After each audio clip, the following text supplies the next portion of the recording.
Assalamualaikum warahmatullahi wabarakatuh. Bismillahirrahmanirrahim. Nahmaduka ya ghafuru ya syakuru. Mashalli wa sallim barik ala sayyidina maulana Muhammadin wa ala alihi wa sahbihi asma'in nama ba'du. Ngaji kilatan ya mau nyenggai sholawat tok. Sholale. Oh sematanya uang tenan das. Amit tenan. Loh kenapa? Sholawatnya baik tapi Jibril juga gak paham. Sholale itu kan kalimat apa kan juga jelas. Coba diterkip. Nabi Muhammad sholli alaih, sholli itu malah perintah, berarti kiaimu sholli alaih, berarti Pak Yai kue semua sholawat kan gitu. Itu kalimat yang salah. Assalamualaikum warahmatullahi wabarakatuh. Bismillahirrahmanirrahim. Tabarakalladzi nazzalal furqana ala 'abdihi liyakuna lil 'alamina nadhira. Allahumma sholli wa sallim ala sayyidina maulana Muhammadin wa ala alihi wa sahbihi asma'in nama ba'du. Ingkang sangat kula hormati Kiai Mahfud, Kiai Robah, Kiai Afif, sedanten putra-putranipun keluarga Mbah Maksum, Kiai Syekhun, sedanten guru-guru bunyai ingkang kula hormati. Kula niki basa Jawa napa basa Indonesia? Jawa mawon nggih. Kula badhe matur tentang sanad ya. Terus termasuk khususiyatu hadil ummah. Termasuk kekhasan umat ini adalah punya sanad muttasil, punya silsilah, punya mata rantai keguruan ila Rasulillah sallallahu alaihi wasallam. Saya berkali-kali matur, saya mungkin tanggal sedoso ya, tanggal 10 November kula teng Termas. Di Termas di keluarga besar Kiai Mahfud. Kita tahu Mbah Maksum ini pernah ngaji sama Mbah Fakih Mas Kumambang, juga tadi kula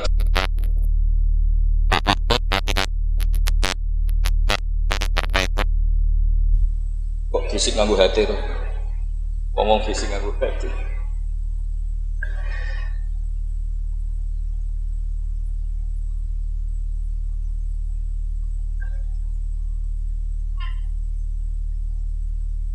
Betul. Kalau terusakan ya, dados min khoso isi hadil ummah atau termasuk khususiyatu hadil ummah adalah sanad keguruan. Sing sanad keguruan niki muttasil ila Rasulillah sallallahu alaihi wasallam dan tidak boleh terputus. Itu saya tidak akan bosan-bosan nyampaikan itu. Iku boten sifatu madkhin tapi sifatu raddin. Bukan madh, bukan muji. Terus padha karo muni Gus Bah iku ya ora maling, ya ora bajingan, ya ora lucu. Dan Nabi Ibrahim mau digelari pangeran ya ora Yahudi, ya ora napa Nasrani. Itu memang benar-benar aneh.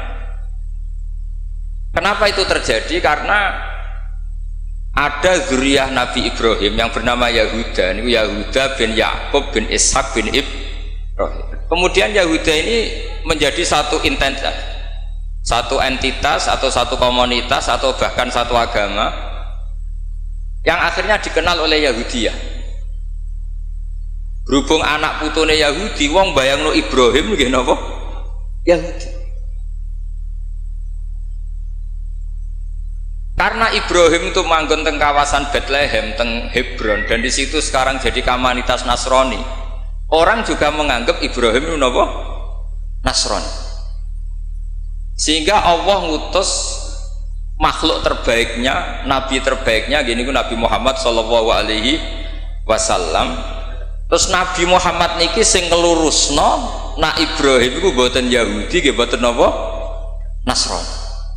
Dan Nabi Muhammad mati-matian berjuang membawa tauhid, dan tauhid itu diatasnamakan millata abikum Ibrahim. Terus niki mengke dados perhatian sesarengan. Artinya gini, orang yang sudah meninggal niku sudah nggak bisa apa-apa. Berarti ini monggo Pak Marzuki.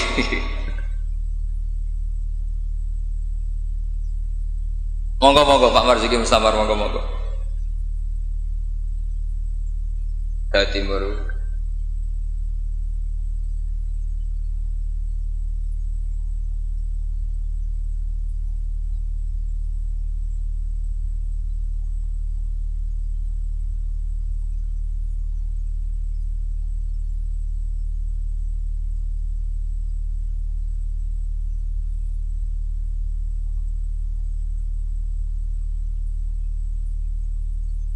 Monggo bisa.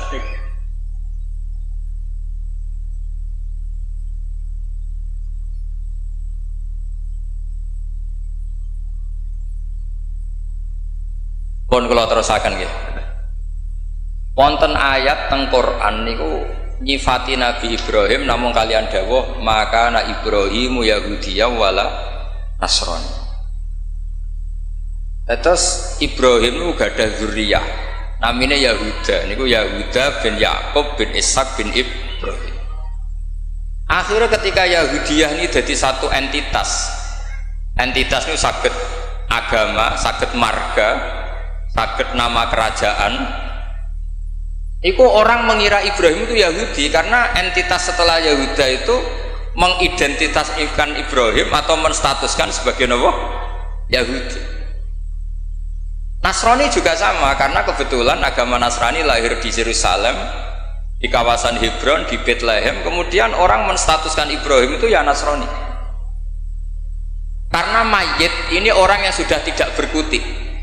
Sehingga kalau dzurriyyahnya mayit ini menjadi pilihan tertentu, memilih pilihan tertentu, maka akan menstatuskan mbah-mbahnya. Sehingga saya berkali-kali bilang sebetulnya adat di Jawa itu salah. Anak numpang keramat mbahe, keramat gandul itu salah. Sebetulnya kalau dalam tradisi leluhur Arab itu dibalik. Kama tasyarrafa bi Muhammadin adnanu. Jadi status mbah-mbah kamu itu ikut status kamu. Jadi orang nggak peduli dengan kilap Abdul Samsin Manaf andai kan tidak ada orang bernama Muhammad Shallallahu Alaihi Wasallam. Orang nggak akan peduli dengan Wali Songo andai kan tidak punya murid-murid nasab maupun murid-murid sabab kata para ulama yang mengajarkan Fathul Wahab, Ikhya. Andai kan kita kemudian beda haluan, nganggep kuburan itu tempat syirik, tempat khurafat bid'ah, maka kita tidak menstatuskan kuburan wali itu tempat berkah tapi tempat bid'ah dan syirik. Nah status itu tuh terserah kita, bukan terserah yang meninggal. Itu filosofi dari maka na Ibrahimu Yahudiyya wala Nasran. Andai kan tidak ada Nabi Muhammad SAW, maka kestatusan Nabi Ibrahim akan dibelokkan menjadi berstatus Yahudi maupun apa? Nasran. Maka kalau mau matur min khoso isi hadil ummah adalah as-sanadul muttasil ila Rasulillah sallallahu alaihi wasallam. Sebab hanya dengan sanad itu kita bisa menjaga status guru kita, gurunya guru kita, gurunya guru kita ila Rasulillah sallallahu alaihi wasallam. Saya termasuk orang yang fanatik sanad. Saya muridnya Mbah Mun. Mbah Mun diantara gurunya tentu Mbah Karim Lirboyo. Beliau ngaji sama Mbah Hashim ngaji sama Syekhona Khalil ke Syekh Nawawi Banten, atau Mbah Mun ngaji Mbah Karim, Mbah Hashim ngaji Syekh Mahfud Termas di Mekah, kemudian ngaji Said Abi Bakar Salto Sohibul I'anah. Saya dari gen saya piyambak, gak ada bapak kandung, hafal Quran, ngaji sama buyut saya dari ibu, dan itu sampai buyut saya namanya Hafsah, itu binti Soleh, binti Maksum dulu, binti Maksum bin Soleh. Soleh buyut saya itu gurunya Mbah Soleh Darat ketika beliau masih di Kudus, ngaji di Damaran. Pondok tertua di Kudus itu buyut-buyut saya di Damaran belakang makom. Jadi buyut saya kandung namanya Hafsah, punya anak namanya Sofia itu yang sampai saya, punya adik Badiah jadi ibunya Ki Sahal. Terus Hafsah itu punya saudara, punya pernak bule namanya Nyai Fadilah, itu di garwa Kiai Akil Sirat yang jadi Pak Said Akil dan seterusnya. Saya cerita begini ini penting karena supaya kebenaran itu dzurriyatam ba'duha min ba'd. Sekali dzurriyah ini melenceng itu tidak harus ekstrim menjadi kafir menjadi muslim atau muslim menjadi kafir, tidak harus itu. Misalnya dari Sunni menjadi Wahabi atau Sunni menjadi Syiah, atau Sunni seneng ngaji menjadi Sunni tidak seneng ngaji, itu juga sudah parah. Atau kiai yang dulu kagum anaknya bisa baca Ihya, kemudian kiainya kagum kalau anaknya punya Alfat, itu juga melenceng sama. Dari kiai yang bangga anaknya tawakal menjadi bangga kalau anaknya pegawai BUMN, itu juga melenceng. Jadi melenceng itu macam-macam, tidak harus ekstrim. Tapi efek dari melenceng itu adalah menstatuskan orang sing hanifah muslimah, yaitu Nabi Ibrahim, menjadi Yahudian atau Nasronian. Jadi kira-kira kalau ada muridnya Mbah Mun kok kedonyan, sebetulnya mental kapitalistiknya itu dia mungkin nyifati Mbah Mun bahasa hal itu enak kayak gede, tamune akeh, duwe akeh, mesti seperti itu. Tapi kalau saya atau yang sejenis saya enak duwe Kiai Mbah Mun, saya pernah khatam wahab dengan Mbah Mun, khatam mahali sama Mbah Mun, jampul jamek sama Mbah Mun, nak moco enak, nak nerangno enak. Sampai kata ada Kiai Madura itu nak moco kitab rapati iso. Tak tanya, teman saya, yang Kiai ini teman saya, bukan semua Kiai Madura yang teman saya. Kenapa kamu tidak bisa baca kitab? Yang kitab enak dibaca milik Mbah Mun, yang milik saya tidak enak katanya. Sehingga dia punya cita-cita mau beli kitabnya Mbah Mun. Jadi dia tidak menyalahkan otaknya, tapi menyalahkan kitabnya. Setelah saya alim, saya sering baca kitab, katanya dia, kitab jenengan tak beli 10 juta Gus, asal saya bisa baca kayak jenengan katanya. Khawatir saya masalah sanad itu, saya ulang lagi masalah sanad. Saya punya kitab banyak karangannya Mbah Hasyim Asy'ari, karena saya punya tulisan banyak tentang Mbah Hasyim. Mungkin bahkan yang belum didokumen oleh keluarganya, karena Mbah Hasyim dulu teman akrab buyut saya, namanya Raden Fauzan. Fauzan itu bin Maksum. Itu ketika kitab dulu itu silih-silihan, karena dulu beli kitab itu mahal. Dulu buyut saya buyut saya dari ibu itu dibelikan kitab, buyut saya dari bapak itu belikan ithaf, itu sampai jual sapi, saking mahalnya kitab. Sehingga saya masih ingat Mbah Sahal itu kalau belajar di geladak saya, itu tafsir Bedawi itu ada tulisannya Mbah Mukhid, ada tulisannya Ki Zubaidi, terakhir dipakai Kiai Sahal Mahfud. Jadi satu kitab dipakai sekian generasi, saking susahnya kitab. Terus dulu orang belajar itu ya serius, korok tu alas syekh. Jadi dulu itu murid baca di depan kiai, kemudian dibenarkan atau disalahkan. Sekarang enggak, kiainya baca, muridnya ngantuk omongan sendiri, terus dengan bangganya merasa saya ini muridnya Mbah Mun, muridnya Gus Baha. Itu innalillahi wa inna ilaihi raji'un. Ini enggak benar seperti itu, karena dia sebetulnya tidak mustakil. Kecelakaannya lagi, metode pelatihan bahasa Inggris, bahasa asing itu pakai metodenya ulama dulu. Orang kalau kursus Inggris itu dilatih disuruh ngomong sampai aksennya Inggris, konversasinya gaya Inggris, sehingga mereka pinter. Itu metode kita. Dulu nggak ada guru bacakan murid, itu udah ada murid bacakan guru. Makanya kenangannya Imam Syafi'i, qara'tu ala Malik al-Muwatta, saya membaca Muwatta di depan Imam Malik. Sehingga murid pinter apa goblok ini gurunya tahu. Nanti kalau bacanya bener terus disahkan jadi kiai. Karena enggak, nanti terus rokokan sampai omong-omongan tetap jadi kiai. Padahal kiainya saja nggak tahu dia pinter, enggak aja nggak tahu. Nah ini termasuk sanad yang mungkotek. Makanya saya ini nyesal senyesal-nyesalnya. Di tradisi pesantren sekarang ngaji sorogan itu jarang. Saya alhamdulillah sampai sekarang masih ada beberapa santri yang ngaji sorogan mahali sama saya, termasuk beberapa Gus Sarang masih sorogan sama saya. Karena Mbah Mun tuh gak mau ngasih sanad kecuali sorogan. Jadi dulu saya ngaji sama Mbah Mun, cucu kandungnya Mbah Mun mau sanad mahali gak langsung Mbah Mun, harus lewat saya, karena Mbah Mun sudah tidak sorogan mahali karena sudah sepuh. Nah pentingnya sorogan itu, orang mustakil, murid ini mustakil, bacanya apa ini mustakil. Jangan sampai ngalami misalnya ada murid tanya, Gus, walam tarjiman itu maknanya apa? Saya yang kecelok orang alim saja nggak tahu maknanya lam tarjiman. Setelah tak lihat ternyata di bab khed walam tarodaman, dia baca langsung lam tarjiman. Ya bingung. Kok saya sampai apa? wahdatul kalimah dari apa, mustaknya apa, soroknya. Akhirnya saya coba kitabnya tak lihat, ternyata walam taro daman. Dia bacanya langsung lam tarjiman. Itu banyak sekali. Nah makanya saya mohon lah di dukun ini orang-orang yang alim atau ustadz alim itu harus tetap ada tradisi ngaji sorokan, terutama bagi khiyaru ahli, orang-orang pilihan. Dulu sahabat ngaji Rasulullah Quran itu ya sahabat yang baca. Dulu saya ngaji Quran, setor Quran min awali hatta akhiri, ya saya yang baca. Beberapa kali saya baca kitab di depan Mbah Mun, di depan Gus-Gus, di depan kiai-kiai saya. Jika kiai dulu itu tahu ini sudah alim, ini belum, ini setengah alim, ini setengah waras, ini tidak waras, itu tahu. Karena kelihatan sekali, tingkat naifnya itu kelihatan sekali. Misalnya ada anak baca misalnya begini, An Abdillahi bin Amrin. Itu gurunya pasti tahu. Locong kok Amrin ada wawunya, berarti bener. Misalnya An Abdillahi bin Umaro, itu gurunya langsung tahu.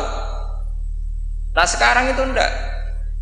Murid itu hanya mendengarkan, sehingga kadang-kadang ada orang itu baca Ibnu Ubay bin Ka'ab, itu dibaca Ibnu Abi. Anaknya bapak ini sunrak kuwe cung. Jadi ini kecelakaan seperti ini nggak boleh terjadi. Ada lagi murid yang tanya gini, ini setengah pinter tapi ya setengah goblok. Saya pernah sorogan fikih ditanya, tidak boleh nekai zaujatul ab. Saya ulang lagi ya. Wala tangkihu manakaha abaukum minan nisa illa ma qad salaf. Tidak boleh menikahi istrinya bapak. Itu orang Jawa langsung protes, Gus, bojone bapak rak ibuku. Itu setengah pinter setengah goblok. Setengah pinter karena di Jawa rata-rata orang itu istrinya satu. Artinya kalau bojone bapak ya mesti ibunya dia. Tapi kalau dibaca di Arab, wong Arab itu kan bojone papat, sing telu gonta-ganti, sehingga bapaknya ini kadang pernah nikah sampai 10 orang. Paham ya? Orang Arab, mungkin orang Jawa Timur ya rodok Arab, banyak kiai yang istrinya ada satu kan.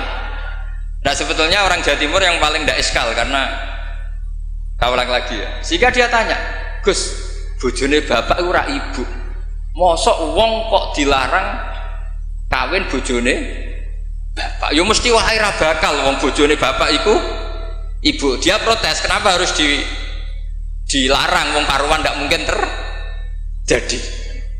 Tak terangno.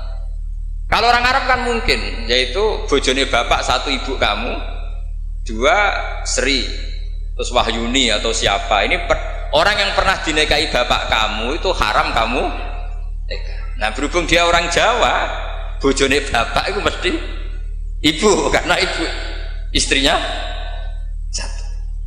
Nah itu setengah pinter setengah goblok. Setengah pinternya bisa bantah, agak cerdas lah, bisa usul gitu. Setengah gobloknya itu sebetulnya ketika dengan ibunya itu bahasa Arabnya bukan zaujatul ab tapi ummuka. Kamu tidak boleh menikahi ummuka. Jadi bukan dimasukkan zaujatu abika. Jadi kalau dalam bahasa fikih itu status yang dipakai status terdekat. Jadi misalnya saya menghukumi ibu saya ya ummi, itu ibu saya. Tapi ketika istrinya bapak yang lain harus distatuskan zaujatu abika. Itu tidak bisa, kalau orang nggak sorogan itu tidak bisa. Nah kalau orang-orang NU, orang-orang pesantren saja sudah ada alim, apalagi yang di luar kita. Karena tadi sanad ini sudah mulai mungkota, ini sudah agak kecelakaan betul. Dulu Imam Malik tuh ngaji di depan Imam Malik ngaji di depan Imam Zuhri, ya sorogan. Imam Syafi'i ngaji di depan Imam Malik, baca muwatta khatam benar semua. Terus qad ana laka antuftiya, ana itu sudah saatnya kamu iftah, karena baca min awali hatta akhiri benar semua. Masih ngaji sama Sufyan bin Uyainah, masih ngaji sama Sufyan As-Sauri, terakhir beliau ngaji sama Muhammad bin Hasan As-Syaibani di Irak. Itu semuanya yang baca Imam Syafi'i, sak logikanya. Terakhir dites begini Imam Syafi'i, sama sih, saya termasuk sering baca kitab Risalatus Syafi'i. Saya sering baca kitab sering baca kitab Risalatus Syafi'i. Itu dites begini. Kata Sufyan As-Tsauri, ya Aba Abdillah, kalau manggil Syafi'i itu Aba Abdillah, ma makna hadisi la tuharrikut tayra min makinnatiha. Gurunya yang satu tidak baca makinnatiha tapi min wakanatiha. Jangan gerakkan burung dari sangkarnya. Kalau sampai yang dibedai mesti jawab ini, kurang penggawean apa ngobrak-ngobrak manuk kan gitu. Tapi Imam Syafi'i dengan fasihnya menerangkan orang Arab itu kalau mau pergi itu tatoyur. Tatoyur itu pakai ukuran terbangnya burung. Nak digusah terbang ke kanan ila aimana berarti alamat baik. Kalau berterbang as'ama atau aisaro berarti buruk. Nah, itu kalau ada burung di hutan terus digusah. Kalau nggak ada burung di hutan, dia memang nyimpan burung diletakkan di kurungan, tapi kurungannya dibuka terus diubrak. Nak terbangnya nganan baik, kalau ke kiri buruk. Makanya disebut di Quran innama ta'irukum ma'akum inna tatoyarna bikum, karena yang dipakai ukuran itu to'ir. To'ir itu sesuatu yang terbang. Itu Imam Syafi'i langsung paham. Adatul Arab kalau mau pergi itu melihat terbangnya burung. Sehingga makna hadis la tuharrikut tayra min makinnatiha, jangan mentaklekkan barokah tidaknya pergi berdasar terbangnya burung, tapi berdasar pergi kamu itu fi taatillah atau fi maksiatillah. Nangis gurunya, padahal masih Imam Syafi'i umur 15 tahun. Wong kok pintere ngono. Makanya terus sampai dipuji-puji. Saya punya keyakinan kalau nanti fata min Quraisyin yamla utibaqal ardi ilman tuh kamu. Padahal teksnya hadis hanya gitu, jangan gerakkan burung dari sangkar. Itu dulu mungkin orang alim sampai seperti itu mungkin, karena ngajinya sorokan, mustaqil. Saya beberapa kali dites Mbah Mun, hak cara kowe naib Indonesia itu fasik ta ora? Ora dijawab fasik ya rodok fasik untuk mail-mailan terus. Nak dijawab fasik padha karo ngukumi nek kae wong sak Indonesia gak sah mergo waline napa? Nah, kula pengalaman karena kula sering ngaji sama Mbah Mun pengalaman. Jenengan ra kepengin nek kae wong sak Indonesia sah. Iya aku kepengin sah. Nak ngoten tak hukumi mboten fasik. Itu Mbah Mun sewenengnya saya sampai diambung itu dia bilang gitu. Cara wong Arab nak seneng diambung bombonan. Kowe muridku tenan kata. Karena itu memang jebakan. Jadi ya sudah seperti itu. Itu mungkin kalau ngaji sorokan. Tapi nak ngaji kilatan ya mau nyenggai sholawat tok. Sholale. Oh semata ana wong tenan. Amit tenan. Loh kenapa? Sholawatnya baik, tapi Jibril juga gak paham. Sholale itu kan kalimat apa kan juga jelas. Coba diterkib. Nabi Muhammad sholli alaih. Sholli itu malah perintah. Berarti kiaimu sholli alaih. Berarti Pak Yai, kue semua sholawat kan gitu. Itu kalimat yang salah. Iya, waqala Rasulullah sallallahu alaihi wasallam. Terus muridnya muni sholli alaih, berarti kan kalau dimaknani kan sholli maca sholawat sira Pak Kiai. Ali ngatasne mun jenengan mawon sing maca sholawat. Nah, berhubung itu bahasa Arab gak ketara salah kan gitu. Adat-adat ngono iku mareni gitu. Itu naif. Mestinya kan qala Rasulullah sallallahu alaihi itu sholat alaih lah, paling enggak ada dhamir mustatir yang kembali ke Allah. Ya kalau terus muridnya bilang apa? Sholli alaih, coba sampean maknani sholli alaih. Sholli ya syekh alaihi ala nabi. Kacau enggak kira-kira andai kan dengar orang yang ngerti itu. Tapi alhamdulillah banyak yang enggak tahu sehingga ya alhamdulillah. Makanya saya berkali-kali muji orang bodoh itu barokah. Mergo ora ora salah wong. Jadi penak weh. Kalau saya tangisan, nak pondok gede wes salah oleh maca sholawat mulai sing pondok cilik. Sing ditunggoni ahlul ilmi, maksudnya pondok gede sing notabene ditunggoni ahlul ilmi saja salah apalagi. Jadi dulu itu orang itu pinter sekali karena ngajinya sorokan. Sahabat ya gitu. Sahabat tuh kalau nggak paham ya tanya Nabi, karena logikanya Nabi kadang nggak nyambung sama logika sahabat. Misalnya begini, al-qatil wal maqtul finnar, yang bunuh maupun yang dibunuh. Saya baca lengkapnya. Idzal taqal muslimani bisayfihima fal qatil wal maqtul finnar.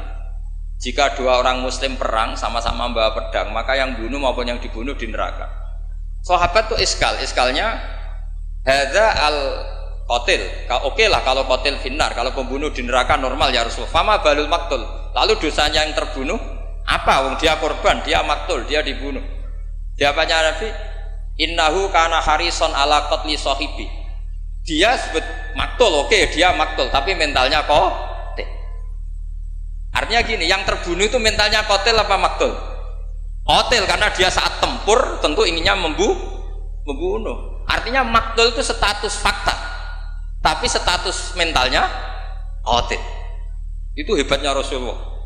Ya ketika ada orang sama-sama bawa pedang duel, itu mentalnya semuanya qatil. Cuma yang satu nasibnya maktul. Nah, maktul ini status nasib apa status niat? Status nasib, niatnya dia tetap qatil sebagai pembunuh. Jadi segampang itu Rasulullah menjelaskan, karena tadi ada sorogan. Jika Nabi setiap ngaji sama sahabat, aro'aitakum hadhi, aro'aita kadza, aro'aitukum kadza. Nah, ini terakhir, qadhiyah saya terakhir tak terangkan. Nah, sehingga Quran, ini kembali ke sesuatu yang saya tekuni. Sehingga Quran itu mengajak orang itu berdialek, dan sering ada kata aruni, kul aro'aitum.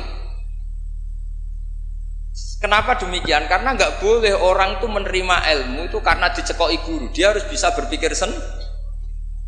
Jika Allah kalau ngendikan, nggak apa-apa selain saya sebagai Tuhan, nggak apa-apa kata Allah. Kamu bilang Yesus Tuhan nggak apa-apa, Fir'aun Tuhan nggak apa-apa. Tapi kata Allah, aruni madza khalaqu minal ardi. Tapi tolong tunjukkan ke saya prestasinya Fir'aun apa?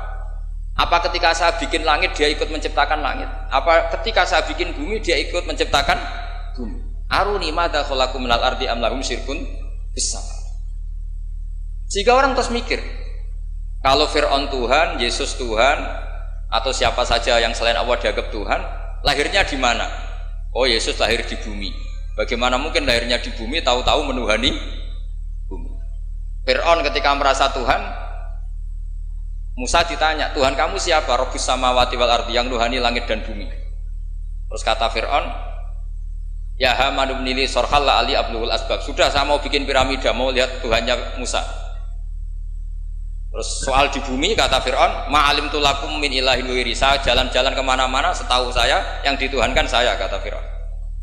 Nabi Musa ganti argumentasi, bilang Rabbukum wa rabbu abaikumul awwalin, yang nuhani nenek moyang kamu. Itu semua hadirin langsung sadar, iki nak Fir'aun pangeran, buyute radi pangeran, kan pangerannya datang terlambat.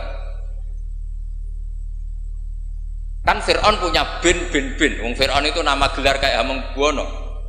Fir'aun 1, Fir'aun 2, Fir'aun 3, Fir'aun kan gitu. Makanya zaman Nabi Yusuf itu rajanya juga namanya sudah Fir'aun. Zaman Nabi Musa juga Fir'aun, karena itu gelar. Artinya begini, kalau Fir'aun itu Tuhan, berarti mbah-mbahnya tanpa Tuhan, karena Tuhannya datang terlambat. Itu dilatih. Sehingga Quran itu sering ngendikan aruni, aro'aitum, itu diulang-ulang. Ngaji sorogan itu pentingnya ya seperti itu. Santri akan tahu ini bacanya yajibu apa yajubu. Kalau di hadis al-Islam yajubu ma qablah, mergo maknane yaktok. Jadi ketika ada seorang sahabat lama sekali kafir dulu, ketika Islam dia ngeluh, ya Rasulullah setelah saya Islam apa dosa saya zaman jahiliyah diampuni? Terus Nabi ngendikan al-Islamu yajubu ma qablah. Itu bacanya bukan yajibu tapi apa? Yajubu ayaktau. Nah kalau pas ini kamu baca yajibu kan, al-Islamu te Islam yajibu, pusing kamu. Itu kalau gak sorokan gak bisa. Jadi saya mohonlah sanad ini gak boleh hilang, karena yang punya khazanah kealiman itu kita itu maksudnya pesantren. Kalau kita saja tidak alim, apalagi di luaran kita. Ini bukan urusan suudzon atau menstigmasi, enggak. Yang menyediakan itu kita. Di luar kita malah pakai terjemah, pakai paling KHI lah, kompilasi hukum Islam. Yang masih pakai teks Ihya Fathul Wahab itu kita. Karena Fathul Wahab Ihya digerdusi nganti sawangan. Ya ini dewe maca terjemahan. Ngaji ini nganggo laptop amen ngincang-ngincang perkara ndelok terjemah. Sinalillah wa inna ilaihi raji'un. Itu bukan apa-apa sebenarnya, orang ndak alim itu ndak apa-apa, ndak dosa. Tapi kan masalahnya sing ra alim ta yo gayane kok wong alim. Itu semani masalah kan itu. Orang aku bodoh kan yo ora gelem kan. Dulu itu ndak seperti itu. Sehingga Nabi Ismail misalnya, Nabi Ibrahim itu nabi. Nabi itu diperintah Allah mesti benarnya. Inni arafil manami anni atbahuka. Saya bermimpi, mimpi anbiya adalah wahyu, bahwa saya disuruh nyembelih kamu. Apa kata Nabi Ibrahim? Fangdur madza tara. Lalu menurut pendapat kamu gimana? Karena mulai dulu enggak, jadi tradisi di kampus dua arah, mahasiswa disuruh mikir, disuruh cerdas. Itu dulu kita sebelum ada kampus itu para nabi sudah punya tradisi murid itu mustaqil bil fikr. Murid bisa mikir sendiri. Fangdur madza tara. Menurut pendapat kamu gimana Ismail? Supaya apa? Kalau Ismail betul-betul nanti disembelih, itu dia tidak hanya nurut Nabi Ibrahim tapi jika dapat ganjaran dua kali, nurut bapak ya nurut pangeran, atau nurut pangeran ya nurut bapak. Fanzur madza tara qala ya abatif almatu. Jadi tidak mentang-mentang Ismail aku dikongkon pangeran nyembelih kowe, ayo nang tak sembelih, tak oleh bantah, nurut. Tidak ada seperti itu. Lagi-lagi yang ada itu di ngaji sorok.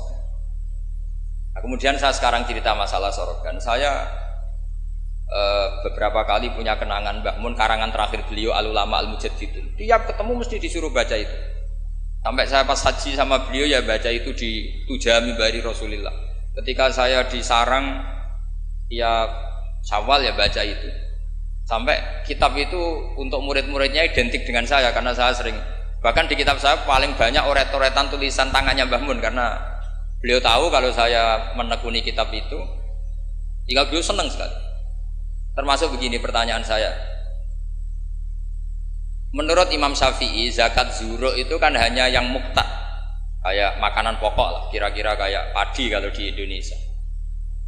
Tapi Mbah Mun dulu itu sering guyon gini. Petani itu saake, wis macul terus gegere kaya akik wajib zakat. Petani cengkeh kakao sugih-sugih ra wajib zakat mergo sing ditandur mboten apa muqtad atau tidak kut. Oke ngono iku terus piye koyoke gak adil. Bangun tuh hanya guyon-guyon gitu, mulai guyon petani kaya gegere kaya akik kaya apa gitu. Terus suatu ketika tanya saya, cara kowe wajib gak? Ya najiran muni wajib, kula muni wajib, nak mboten nggih mboten wong kula murid temen. Terus jare Pamun, ora iso kowe kudu melok nak muni wajib ya kowe dhewe aja ngelok-ngelokno aku. Dulu saya iskal saya itu ini piye kok gak tanggung jawab atas saya gitu. Dan di kitab itu ditutup dengan kalimat fa'ala man huwal qudwah li hadhil ummah ay yuftiya bima huwal aslah li hadhil ummah. Jadi orang menjadi panutan umat harus berfatwa sesuai al aslah li hadhil ummah. Saya masih tanya lagi, lo al qudwah li hadhil ummah itu jenengan? Iya ya aku, tapi kayak kudu mikir dhewe. Terus tak tanya lagi, mahwal aslah li hadhil ummah itu wajib napa mboten? Kakao cengkeh ini sido wajib zakat napa mboten? Yo karek kue. Nah dulu saya iskal. Sampai malam mau haji itu saya masih ditimbalin, masih diskusi kitab itu. Ini kitab ini tak bawa, kitab Al-Ulama Al-Mujaddidun. Ternyata kesimpulannya apa? Fatwa itu enggak boleh hanya gurunya paham, muridnya tidak. Akhirnya saya tanya gini, ya Syekhona, ketika seseorang itu syafi'i dan dia seorang mufassir, hal yataqayyadu bimadhabi imami amlah. Misalnya gini, kan dalilnya Yusuf Qardawi yang ngutip Ibnu Katsir kan semua tanaman wajib zakat, termasuk kakao, cengkeh, apa saja, termasuk khodrowat, fawakih, athmar, simar, semuanya wajib zakat. Dalilnya adalah mimma akhrajna lakum minal ard. Ma itu umum, apa saja. Ya pertanyaan saya ke Mbah Mun, apakah seorang mufassir itu terikat madhab imamnya sehingga ma yang umum menjadi hanya yang muqtad? Apa tetap bebas karena ma itu umum? Terus ya beliau mau gejol-gejolkan ya, tapi yang beliau sempat komentar al-fawakih wal khodrowat sekarang aksaru iktisodian secara ekonomi lebih harusnya wajib zakat. Nah saya kenapa cerita panjang lebar ini supaya jangan sampai pondok-pondok yang belajar Fathul Wahhab, belajar Ihya, belajar Fathul Mu'in, kemudian kita dianggap orang yang antisosial. Petani melon kaya, petani tebu kaya, sudah kaya tidak wajib zakat karena yang ditanam tidak kut. Petani pari wis melarat, utangan hanya karena yang ditanam apa? Kut atau muktad wajib zakat. Lalu kata dunia kan terus piye toh kiai. Nah ini saya mohon sekali itu murid-murid bisa memahami kalau kita itu mendiktekan pikiran kita. Nah dulu Imam Syafi'i cara belajar seperti itu. Imam Syafi'i itu dulu senengnya sama orang miskin tak ngamek karena sifatnya Nabi wa yuhibbul fuqara wal masakin terus wa yajlisu ma'ahum wa yaruddu mardahum. Wa yuhibbul fuqara wa yajlisu ma'ahum wa yaruddu mardahum terus. Dia ketika di Mekah miskin, di Madinah mulai gundah. Imam Malik itu gaya orangnya. Jadi kalau duduk di kursi tinggi, babutnya itu empuk. Beliau mulai eskal, ini kiai kok kaya raya. Tapi itu dipendam sama Imam Malik. Terus ketika Imam Malik mengesahkan Imam Syafi'i jadi mufti, Imam Syafi'i tanyanya begini. Setelah jenengan orang yang alimnya kayak jenengan itu siapa aja? Dari Imam Malik. Sakjane Abu Hanifah, tapi wongnya mati, orangnya sudah meninggal. Mungkin beliau juga bilang mati karena selevel. Mungkin kalau kita harus bilang kapundut. Bahasanya memang mata, bukan tufiya. Lalu siapa yang alimnya kayak Abu Hanifah? Muridnya masih hidup, namanya Muhammad bin Hasan. Kita bisa ke sana, boleh dari Imam Malik. Imam Malik itu kaya, uangnya banyak, tapi beliau rumahnya ngontrak. Jadi kiai mulai dulu lebih seneng uang cash daripada apa? Sawah Tegal karena nggak bisa sedekah. Akhirnya Imam Malik gandeng Imam Syafi'i dijak ke Baki. Dulu Baki itu pasar kafilah, rental lonta gitu. Mana kafilah yang mau ke Irak? Oh saya ya Imam Malik. Dibayari sama Imam Malik ini antar sampai ke Baghdad, sampai ke Kufah. Sampai ke Baghdad. Dulu namanya Baghdad itu ya Baghdad, Kufah, Basrah, belum ada nama Irak. Terus Imam Syafi'i disangoni uang tuh banyak. Pernah saya hitung tuh sekitar hampir 40 juta. Karena satu dinar kan sama dengan 4,25 gram. Ada yang mengatakan 4,20 gram. Nah, tak hitung tuh sekitar 40 juta. Imam Syafi'i mulai iskal. Ya iki melarat sing tak belor atau nyangoni, iki sugih nyangoni terus. Mulai rubah pikirannya. Ternyata Ki Sugih itu ya manfaat gitu loh. Dulu dia pengagum Ki melarat karena zuhud, bebas hisab, jadi hisab apa nih orang dipopo kan itu terus. Bareng ngaji di Irak, di Baghdad itu, di Kufah. Karena dulu itu satu kawasan. Ini perlu saya sampaikan. Jadi dulu Kufah itu bukan nama kayak sekarang, Baghdad Irak. Jadi saya beri contoh sedikit ya perubahan bahasa. Dulu yang namanya Israel itu kalimatun madkhin. Karena Israel maknanya hamba Allah. Jika ada ayat wa anni faddaltukum alal alamin Bani Israel. Sekarang enggak. Israel sekarang itu nama nation, sebuah negara. Di situ ada Zionis, ada turunan Eropa, turunan Amerika yang jahatnya minta ampun sama Palestina. Sehingga Israel yang ini bukan wa anni faddaltukum alal alamin. Jadi itu perubahan bahasa. Dulu yang namanya makruh itu faqal haram. Itu yang disebut Allah walakinna wa habbaba ilaikumul iman wa zayyanahu fi qulubikum wa karraha ilaikumul kufra wal fusuqa wal isyan. Jadi kalau dulu Imam Syafi'i ngendikan akrohu kaza, maknanya uharrimu kaza asyaddat tahrim. Karena akrohu maknanya itu faqal haram. Tapi sekarang di definisi fikih makruh itu dunal haram, kayak rokok itu namanya makruh. Jadi kalau bahasa dulu kamu maknani sekarang, kafir itu makruh. Kalau bahasa dulu, dia hukumnya kafir, makruh. Hukumnya syirik, makruh. Karena maknanya makruh itu dibenci. Tapi tahu-tahu ada istilah modern makruh itu dunal haram, sesuatu di bawah haram namanya apa? Itu kamu nggak boleh terjebak bahasa itu. Dulu namanya Kufah itu satu entitas. Jika Ibnu Abbas pernah nasihati Sayyid Husain, al-Kufah la tafi, wong Kufah itu ora tau jujur. Karbala juga gitu, dulu satu entitas. Makanya Sayyid Husain ngintikan ini daerah mana? Karbala, ini Karobun wa Balaun. Nah, sekarang terus jadi satu nama. Dulu Mesir itu gubernuran dipimpin Sayyidina Umar dari Medina. Mesir itu provinsi, Syria juga apa? provinsi, semuanya provinsi. Sekarang jadi negara. Saya teruskan. Ketika ngaji di Muhammad bin Hasan Asy-Syaibani itu pas beliau di ruang tamu itu ngitung lantaan emas. Jadi emas itu lantaan banyak. Dari satu peti dipindah ke peti lain. Terus sekarang mungkin kiai ngitung dolar. Dolarnya banyak. Jadi kesunatan kiai kalau ngitung uang itu menurut saya di ruang tamu. Kalau ada santrinya. Ben santri ini raka pikiran nyalami template. Gara-gara kiai ini duwe akeh mbok melarat itu udah tak kepikiran santri ini nyangoni kan. Itu Muhammad bin Hasan Asy-Syaibani kalau ngitung uang itu di ruang tamu banyak lagi emas lantaan. Imam Syafi'i tambah iskal, ini kiai kok malah Imam Malik wis tak anggap kedunya ini malah parah. Tapi setelah Imam Syafi'i iskal, Imam Muhammad bin Hasan Asy-Syaibani itu ajibta min hadhi, maksudnya min hadhil waqi'ah, kamu kaget dengan peristiwa ini. Iya, kamu kiai kok kaya raya. Terus kata Imam Muhammad bin Hasan Asy-Syaibani, harta ini milik saya, miliknya orang soleh, miliknya orang alim. Nak kowe ra seneng wong alim sugih tak kekne wong-wong nakal, ben dienggo nglonte, dienggo demenan. Ampun.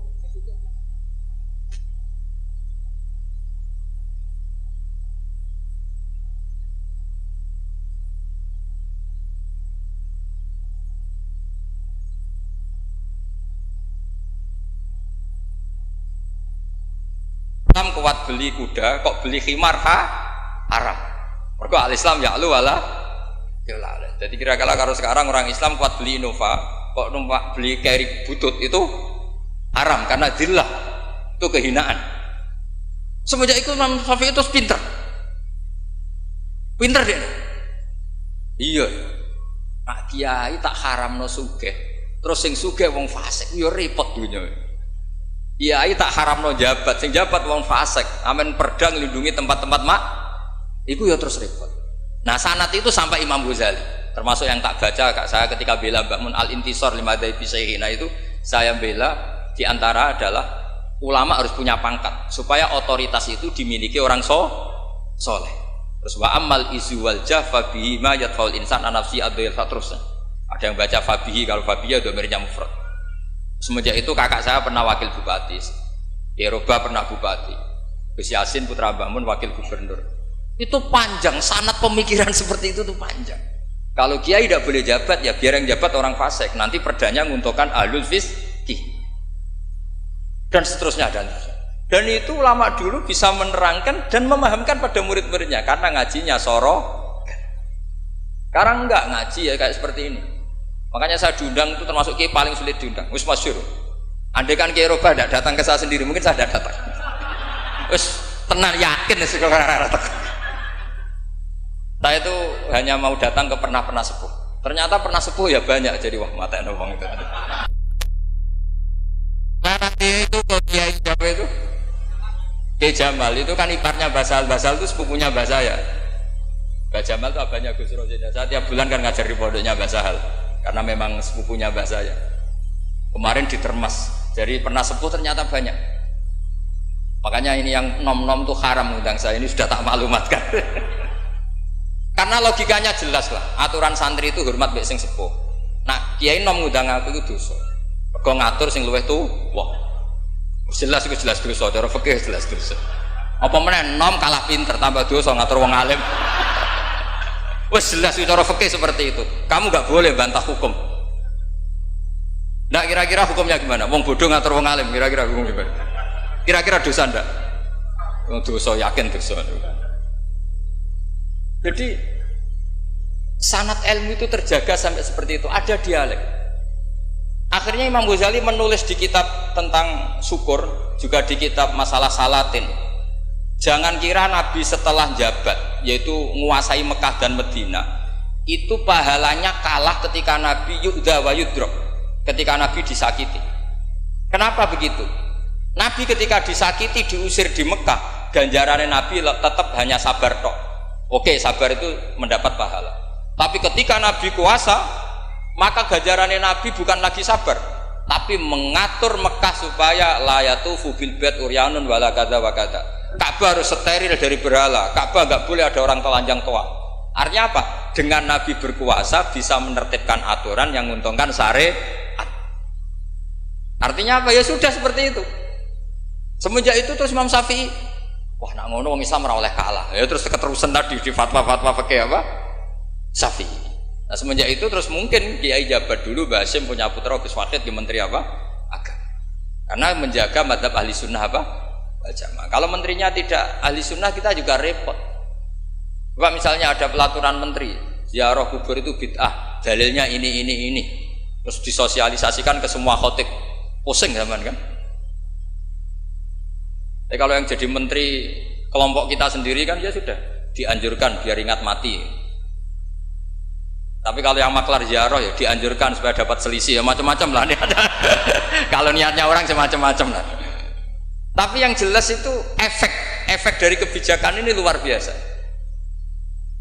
Jika semenjak itu Imam Syafi'i ngarang bolehnya orang soleh kaya, bolehnya orang soleh jahat.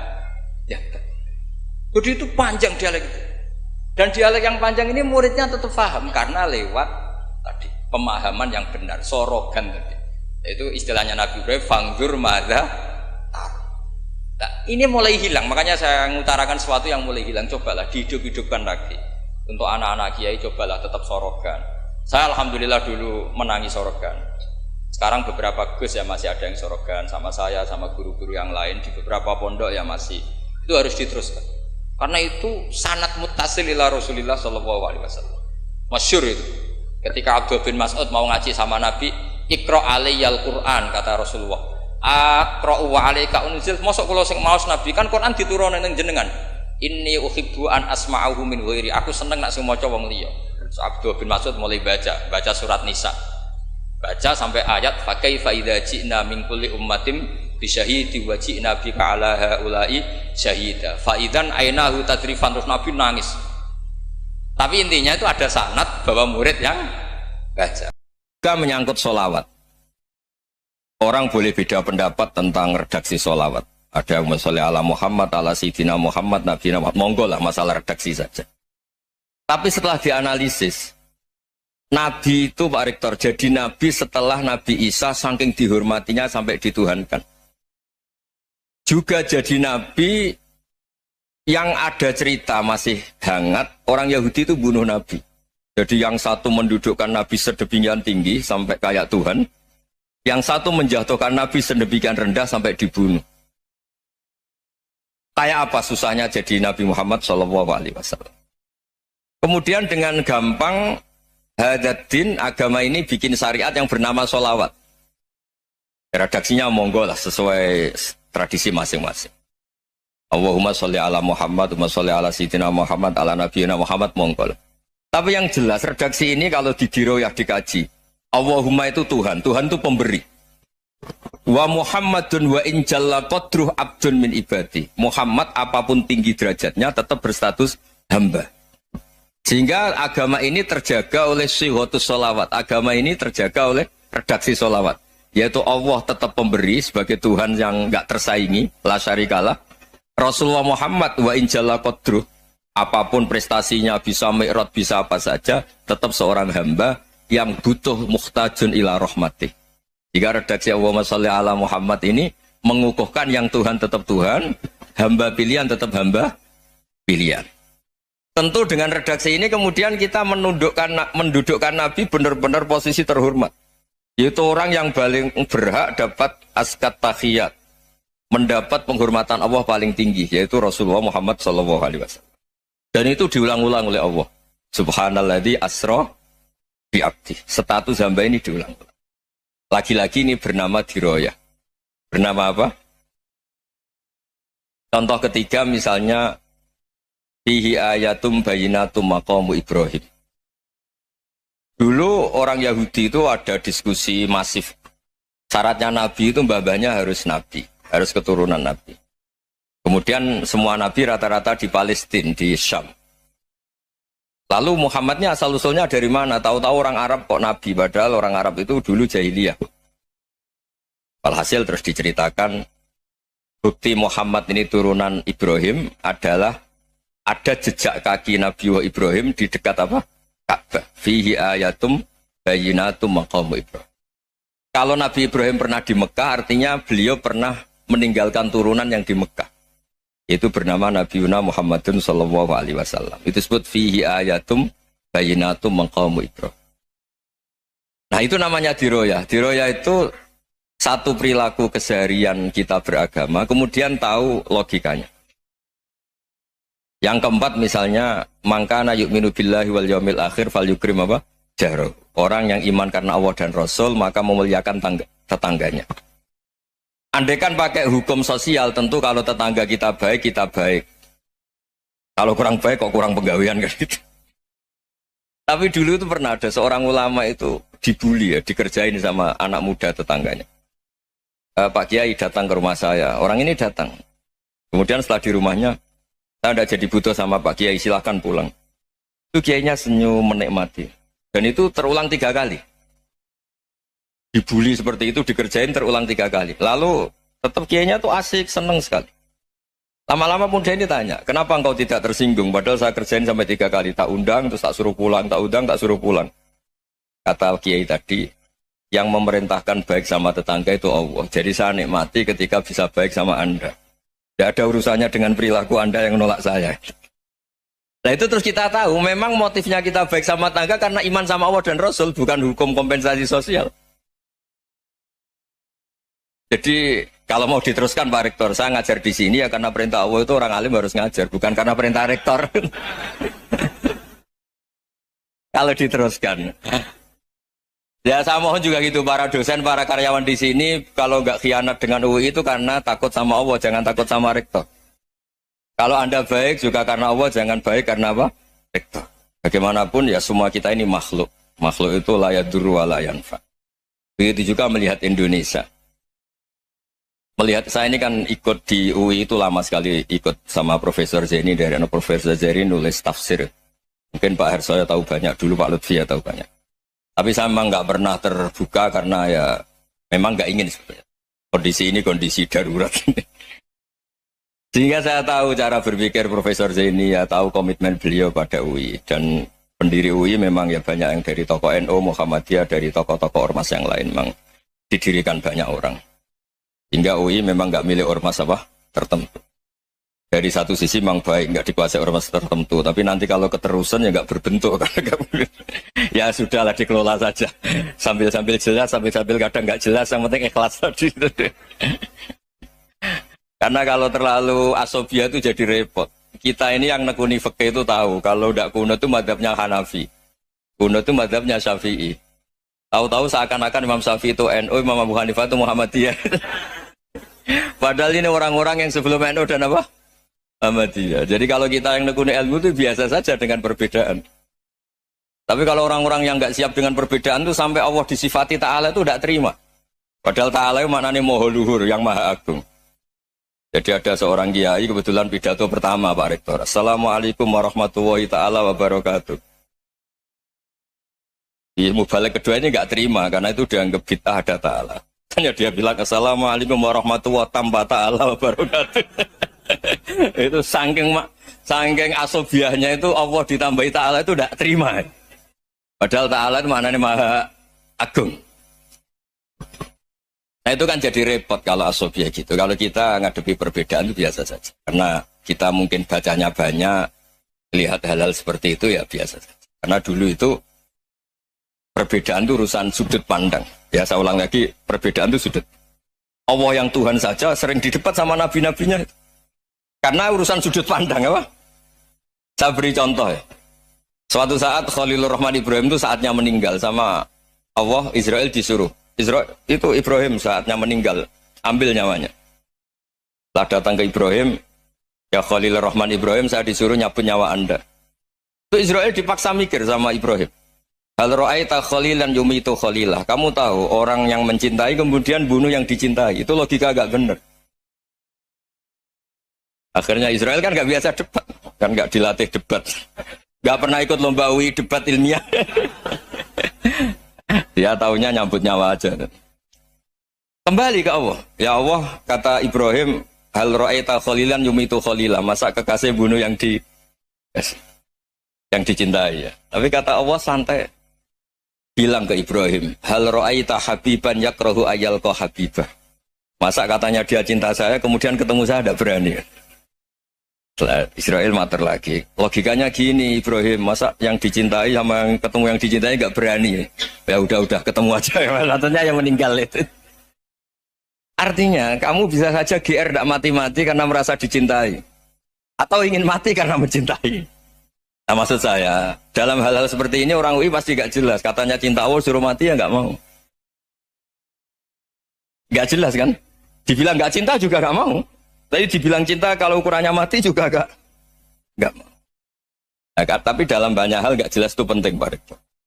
Penting sekali. Buatan guyon. Saya beri contoh sekian ilmiah, nggak jelas itu penting.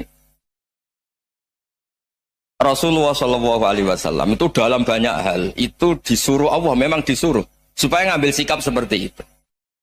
Karena Allah itu punya otoritas penuh untuk bikin orang itu baik atau tidak baik. Wahsy itu yang membunuh Sayyid Hamzah, orang paling dicintai Nabi, di antara yang dicintai Nabi. Qatalahu Wahsyun, dibunuh oleh Wahsy. Nabi secara basarnya itu nggak suka sama Wahsy. Sampai cara lahir ya ingin corong Jawa, ingin masuk nol. Tapi apa kata Allah? Laisa laka minal amri syai'un aw yatuba alaihim aw yu'adzibah. Itu tidak wilayah kamu Muhammad. Malah Wahsy dikasih tobat sama Allah. Khalid bin Walid, itu perang Uhud kalah itu karena ide brilian Khalid bin Walid. Pas itu masih panglima kafir. Yaitu pura-pura kalah, ghanimah dilepas, sahabat turun, pasukannya naik, walhasil orang Islam kalah. Khalid bin Walid akhirnya juga masuk Islam. Orang yang secara basariah Nabi itu gak siap. Kebalikannya juga ada. Sa'labah itu orang sampai dapat gelar Hamamatul Masjid. Ini pas ngaji mesti ingat. Salah. Dia di masjid terus. Setiap habis salam tuh lari karena istrinya nyuwun sewu masih berpakaian yang tidak pantas. Kenapa engkau terburu-buru pulang? Pakaian yang dipakai istri saya sekarang saya pakai. Ya pakaian sarung itu kayak Pak Rektor kan fleksibel. Ini khusus mau Ramadan, tidak akan sarungan terus, gak usah khawatir. Jadi ini tadi sudah perjanjian. Saya yang kiai celananan, beliau yang rektor pakai sarung. Jadi iya. Supaya itu barter madhab. Tapi hanya sekali ini aja, bukan. Jadi jangan diharapkan ini jadi tontonan terus-menerus. Dan ini barter madhab. Saya sama Profesor Kores juga sering gitu. Saya pakai sarung yang dihadiahi beliau pakai sarung yang dihadiahi saya. Memang itu tradisi Islam. Tahadau tahabu, kamu saling memberi hadiah maka kamu saling mencintai. Bukan riswah, bukan riswah. Walhasil terus Sa'labah ini buat saya didoakan Nabi supaya saya kaya, supaya tidak sering ganti-ganti pakaian seperti ini sama istri saya. Jangan-jangan kamu miskin itu lebih baik. Ngotot minta didoakan. Didoain Nabi kaya, terus lama-lama ninggal sholat, ninggal jamaah. Itu Allah belum tersinggung. Yang mulai Allah tersinggung itu kan saya sering fatwa di mana-mana, sering memberi saran. Mumpung kamu miskin itu sering sedekah, karena kalau sudah kaya itu tidak bisa. Saya memberi analogi gini. Kalau saya masih santri miskin, punya uang 100.000, diminta guru saya 50 tak kasihkan, padahal itu 50%. Punya 2 kambing kurus, diminta guru saya 1 pasti tak kasihkan, padahal itu 50%. Jadi kalau punya sapi Brahman atau sapi limusin yang harganya itu 100 juta, punya 2, diminta 1 boleh enggak? Enggak boleh. Saya punya motor butut 2, diminta teman saya 1 boleh, tapi kalau Davidson Harley itu enggak boleh itu. Nah, walhasil itu kalau kita miskin, misalnya kita zaman kuliah atau zaman mondok atau zaman apa saja, punya uang 100.000, narik temannya sampai 50.000 kan biasa. Tapi setelah 1 miliar, berani nggak kamu kasihkan 500 juta? Sama-sama 50%. Enggak kan? Nah Sa'labah gitu, ketika zakat masih per 40 kambing 1 kambing, itu sebenarnya kan masih ringan. 41, 82. Kambingnya itu sudah mabenal jabalen. Barang dihitung zakat karena sudah ribuan, jumlahnya sampai 400 kambing. Banyak lah pokoknya. Terus kata Sa'labah, ini pemerasan. Karena jumlahnya besar. Allah tersinggung karena nabinya dianggap narik zakat itu dianggap khorat, dianggap pemerasan. Allah tersinggung kemudian fa'aqobahum nifakon fi qulubihim ila yaumil. Dia ditetir munafik. Semenjak itu terus tadi kembali gak jelas tadi. Barkohnya gak jelas itu menjadi orang tuh bijak. Ini sekarang nakal, jangan-jangan nanti jadi orang baik. Yang sekarang baik, jangan-jangan suatu saat jadi tidak baik. Semua orang introspeksi. Gak ada jaminan kalau kita sekarang baik akan baik terus, nggak ada jaminan kalau kita sekarang buruk akan buruk terus. Sehingga terus banyak kiai-kiai bijak itu memang lahirnya nggak tegas, tapi nggak tegas itu yang menjadikan bijak, karena sama-sama mungkin. Itu yang disebut laisa laka minal amri syai'un aw yatuba alihi mau yu'adzibun, itu tidak wilayah kamu. Ketika Allah mengomentari orang munafik juga wa yu'adzibal munafiqina insya'a aw yatub. Bisa saja ada yang disiksa, bisa saja ada yang dikasih tobat. Karena pola yang kita analisis itu semuanya menurut kita, bukan menurut kemaslahatan orang apa banyak. Saya punya sekian contoh cerita. Orang yang sowan kiai baik-baik, mungkin bawa gula atau salam tempel, tidak tahu lah. Itu tidak mesti jadi wali. Tapi Kali Jogo yang kenal Sunan Bonang, itu kenalnya itu karena ingin begal. malah jadi wali. Tapi tidak usah dicoba. Umar itu nyari Nabi itu mau dibunuh. Tapi malah tobat jadi orang baik. Jadi ini penting ngaji ya, supaya tidak tegas itu, tidak jelas itu kadang baik. Nah termasuk saya juga termasuk dia yang milih tidak jelas. Saya sering gojlok gini, Fajar Hadili ini murid-murid saya sering saya gojlok. Kalau semua sistem pendidikan kayak kampus, kayak UII, kayak UIN semuanya, itu sistem yang bagus karena tertib, jam kuliahnya jelas, mata kuliahnya jelas. Kalau di pesantren itu Pak Arso itu gak tertib, tapi justru itu enak ketemu di jalan orang berani tanya. Nah ini kalau mbak-mbak misalnya menstruasi, mau belajar haid nunggu semester berapa baru tahu. Itu bisa sekian tahun nggak sholat karena nunggu pelajarannya baru diterangkan. Mau haji juga gitu, nunggu mata pelajaran haji. Kalau nggak jamnya nggak mau dosennya ngajar. Nah, kalau kiai kan nggak ketemu di jalan tanya dijawab. Jam berapa juga dijawab. Artinya Indonesia itu berkah, ada sistem kampus yang tertib. Ya semoga termasuk tertib gajinya. Tapi tertib gajinya itu juga sebenarnya rugi. Saya sering ada pegawai negeri Gus, tolong doain saja di PNS enak aja.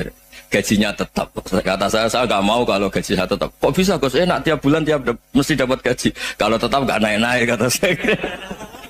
Kalau kiai gajinya nggak tetap, tapi di atas yang tetap kata saya. Artinya Indonesia itu berkah. Kalau semuanya pakai sistem pendidikan setertib ini, orang mau tanya haid ya nunggu pelajaran haid.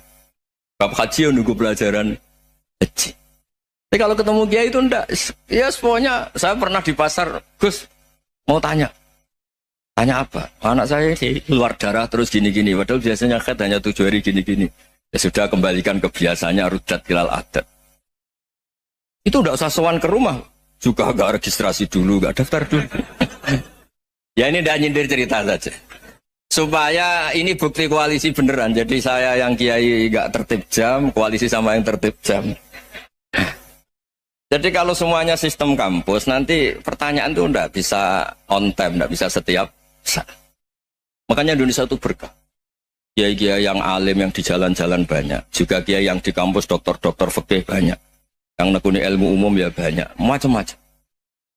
Itu masalah itu kalau saling mengadili itu baru masalah. Misalnya kiai ngeluh nggak enak jadi kiai tidak punya gaji tetap, yang dosen ngeluh nggak dicium tangannya.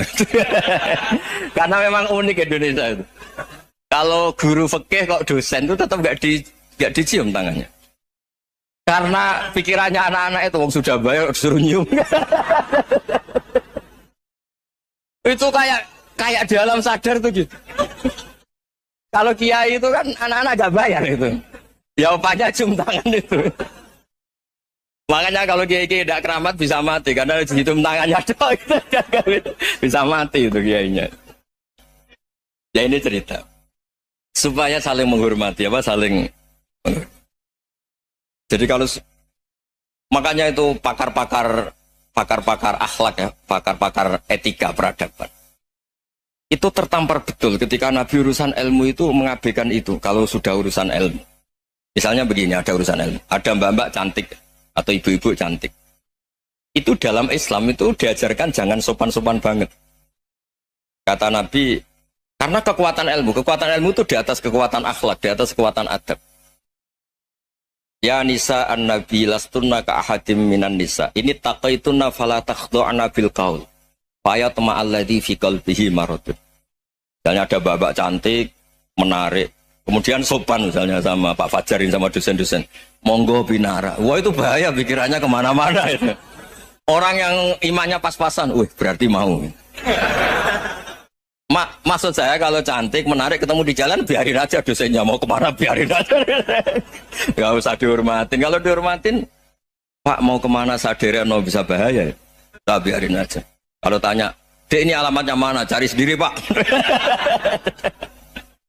Karena hanya dengan cara itu si Pak dosen ini gak kepikiran. Gak ada orang suka orang kedus itu gak akan. Tinggal sudah cantik, sopan. Wah bisa pikirannya macam-macam. Itu ilmu. Fala takhdu'na bil qaul. Kamu jangan terlalu lirih kalau ngomong. Fayat ma'alladzi fi qalbi maradun. Orang yang pikirannya masih kotor pasti berpikir yang negatif. Anda mungkin demi sopan sama dosen Anda. Tapi sejauh mana dosen Anda juga berpikir positif? Itu kan uji iman sama uji nyali. Nah, sama pejabat yang sopan sama kiai mungkin punya Alphard, punya Robicon, punya terus bawa uang banyak. Terus sama kiai cium tangan hormat. Jangan-jangan kiainya yang pikirannya macam-macam. Ini berarti bisa jadi muhibbin potensial misalnya. Nah, saya ini termasuk kiai yang pengagum ilmu. Sehingga saya sama orang yang medit, yang kikir sama saya itu saya senangnya bukan main. Kenapa? Karena kalau orang medit itu gak berhak nuntut. Tapi kalau orang lomo 1 juta minta surga, 2 juta ya minta apa? Surga. Gus, salam template. 200.000 aja kadang minta surga. Tapi kalau yang kikir-kikir ya sudah salaman tok sudah. Gak minta apa-apa. Kan dia tahu diri, gak bayar kok minta. Maksud saya, Islam itu luas, dinikmati saja, Pak. Dinikmati saja. Nah itu diroya, maksudnya itu diroya. Diroya itu, kamu tahu aturan Islam itu, kamu harus yakin khairihi wa syarrihi minallah. Semua itu ujian, tapi kemudian dikaji. Makanya saya ini termasuk pengagum Imam Syafi'i. Imam Syafi'i itu dikasih tahu. Ada orang yang di depan engkau cium tangan hormat, itu di luar ngomong-ngomong. Ngata-ngatain Anda. Imam Syafi'i tertawa-tawa, sowan bang. Loh, ada ini dikata-katain di luar kok. Kok tidak kamu anggap munafik malah tertawa. Berarti saya wibawa, di depan saya nggak berani. Dianggap enteng saja. Dibilangin, sebagian orang kampung sini nggak suka sama engkau. Baguslah, tidak akan pinjam uang sama saya. Di mana-mana orang pinjam minta tolong itu karena seneng. Kalau benci kan enggak. Intinya dianggap enteng saja. Yang terjadi di dunia itu semuanya dianggap enteng saja. Man asa ilaika faqat atlakoka. Yang berburuk sama kamu itu membebaskan kamu. Coba kalau akrab, titip. Ya misalnya akrab sama Pak Fajar. Bilangkan ke Pak Rektor, sangkat atau jadi guru tetap atau apa, kan ribet. Kalau tidak cocok kan nggak minta apa-apa. Makanya hati-hati Pak Rektor sama yang akrab-akrab. Itu dulu saya juga nggak paham. Di antara wasiat Bapak yang sering diulang-ulang tuh itu. Suatu saat kamu jadi kiai, ngelola orang nggak seneng tuh gampang. Sudah, situ orang lain. Tapi kalau ngelola orang nggak orang seneng tuh repot. Mintanya aneh-aneh. 100.000 aja minta surga. Hanya teman tenis saja minta naik jabatan. Intinya itu ya sudahlah dikelola. Yang seneng ya berkah, mungkin teman berjuang, teman diskusi. Yang nggak seneng ya berkah, karena ini tidak minta macam-macam, tidak senang. Nah itu namanya diroya. Diroya itu satu kajian keilmuan yang menjadikan kita ini nyaman dengan riwayat-riwayat panduan-panduan dari Rasulullah Shallallahu Alaihi Wasallam kayak tadi. Kenapa sih tentang baik sama tetangga, baik sama tamu? Hitung-hitungannya itu mangkana yu'minu billahi wal yaumil akhir. Saya pernah dicium sama orang miskin yang akut miskin betul. Itu tak ajarin Anda ini lebih hebat ketimbang orang-orang kaya. Misalnya gini. Misalnya ada komunitas rektor atau kiai besar. Saya ini kata orang banyak termasuk kiai besar. Mungkin kalau pinjam uang itu karena mau beli mobil, aksesoris mobil. Karena kita kiai top atau rektor atau orang-orang top. Kalau sesama orang miskin itu pinjem-pinjemannya itu urusan beras, itu urusan nyawa. Keren mana? Nyelamatkan nyawa sama aksesoris mobil. Nyawa. Jadi pahala kamu pasti lebih besar itu. Itu senengnya jadi orang miskin terus keterusan sampai sekarang. Itu, lo coba kalau menteri sama menteri, rektor sama rektor, kira-kira pinjamannya apa Pak Arso? Kan kalau mau beli mobil atau mau umroh VIP, pokoknya yang keren-keren ya. Kalau orang miskin pinjam karena apa? Makan kan? Beras kan? Makanya kalau yang sedang miskin monggo lah kalau ingin teruskan. Kata itu. Maksud saya Islam itu seenak itu. Islam itu segampang itu. Sudahlah yang sedang miskin ya keren. Karena sekali sosial itu urusannya apa? Nyawa. Tapi kalau miskin semua ya Indonesia bisa tutup kan. Ya sudah yang kaya-kaya itu saya mengatakan Indonesia karena bayar pajak yang menjadikan Indonesia berjalan. Tapi ya dipakai yang benar. Nah, begitu seterusnya. Ada kiai miskin cerita ke kita. Terus enak jenengan alim, terus punya santri banyak, bisa ngajar di mana-mana. Saya bilang, hebat kamu. Dia hidup di daerah tertinggal. Itu yang diajarkan kan hanya tauhid. Kan nggak mungkin desa tertinggal baca fikih perbandingan madhab. Kan nggak mungkin. Kalau yang kayak Pak Fajar, Pak Sadali kan nggak mungkin. Fikih perbandingan apa? Madhab. Menyorot madhab dunia. Kayak engke-engke itu kan nggak benar. Tapi pertanyaannya, yang menyelamatkan masuk surga itu tauhid apa perbandingan madhab? Tauhid. Ini hanya mengajarkan fardu kifayah, sunat-sunat. Ini Anda mengajarkan fardu ain. Surganya dulu kamu. Oh terus senangnya jadi kayak gitu. Karena yang diajarkan apa? Tauhid. Sementara kita yang gaya-gaya ini, ajarkan perbandingan apa? Madhab, studi banding ke Al-Azhar kemana-mana. Ini enggak, tauhid. Dari orang nyembah pohon jadi nyembah Allah Ta'ala. Keren gak? Keren. Jadi terus kiki sama saya senangnya bukan karena tak bela.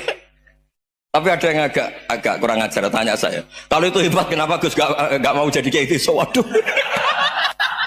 Wah ya repot kalau pertanyaan. Terus tak jawab. Kalau saya jadi kayak gitu, kamu ngangsu ilmu dari mana coba? Ya dari jenengan. Ya kalau sama gobloknya ada bisa.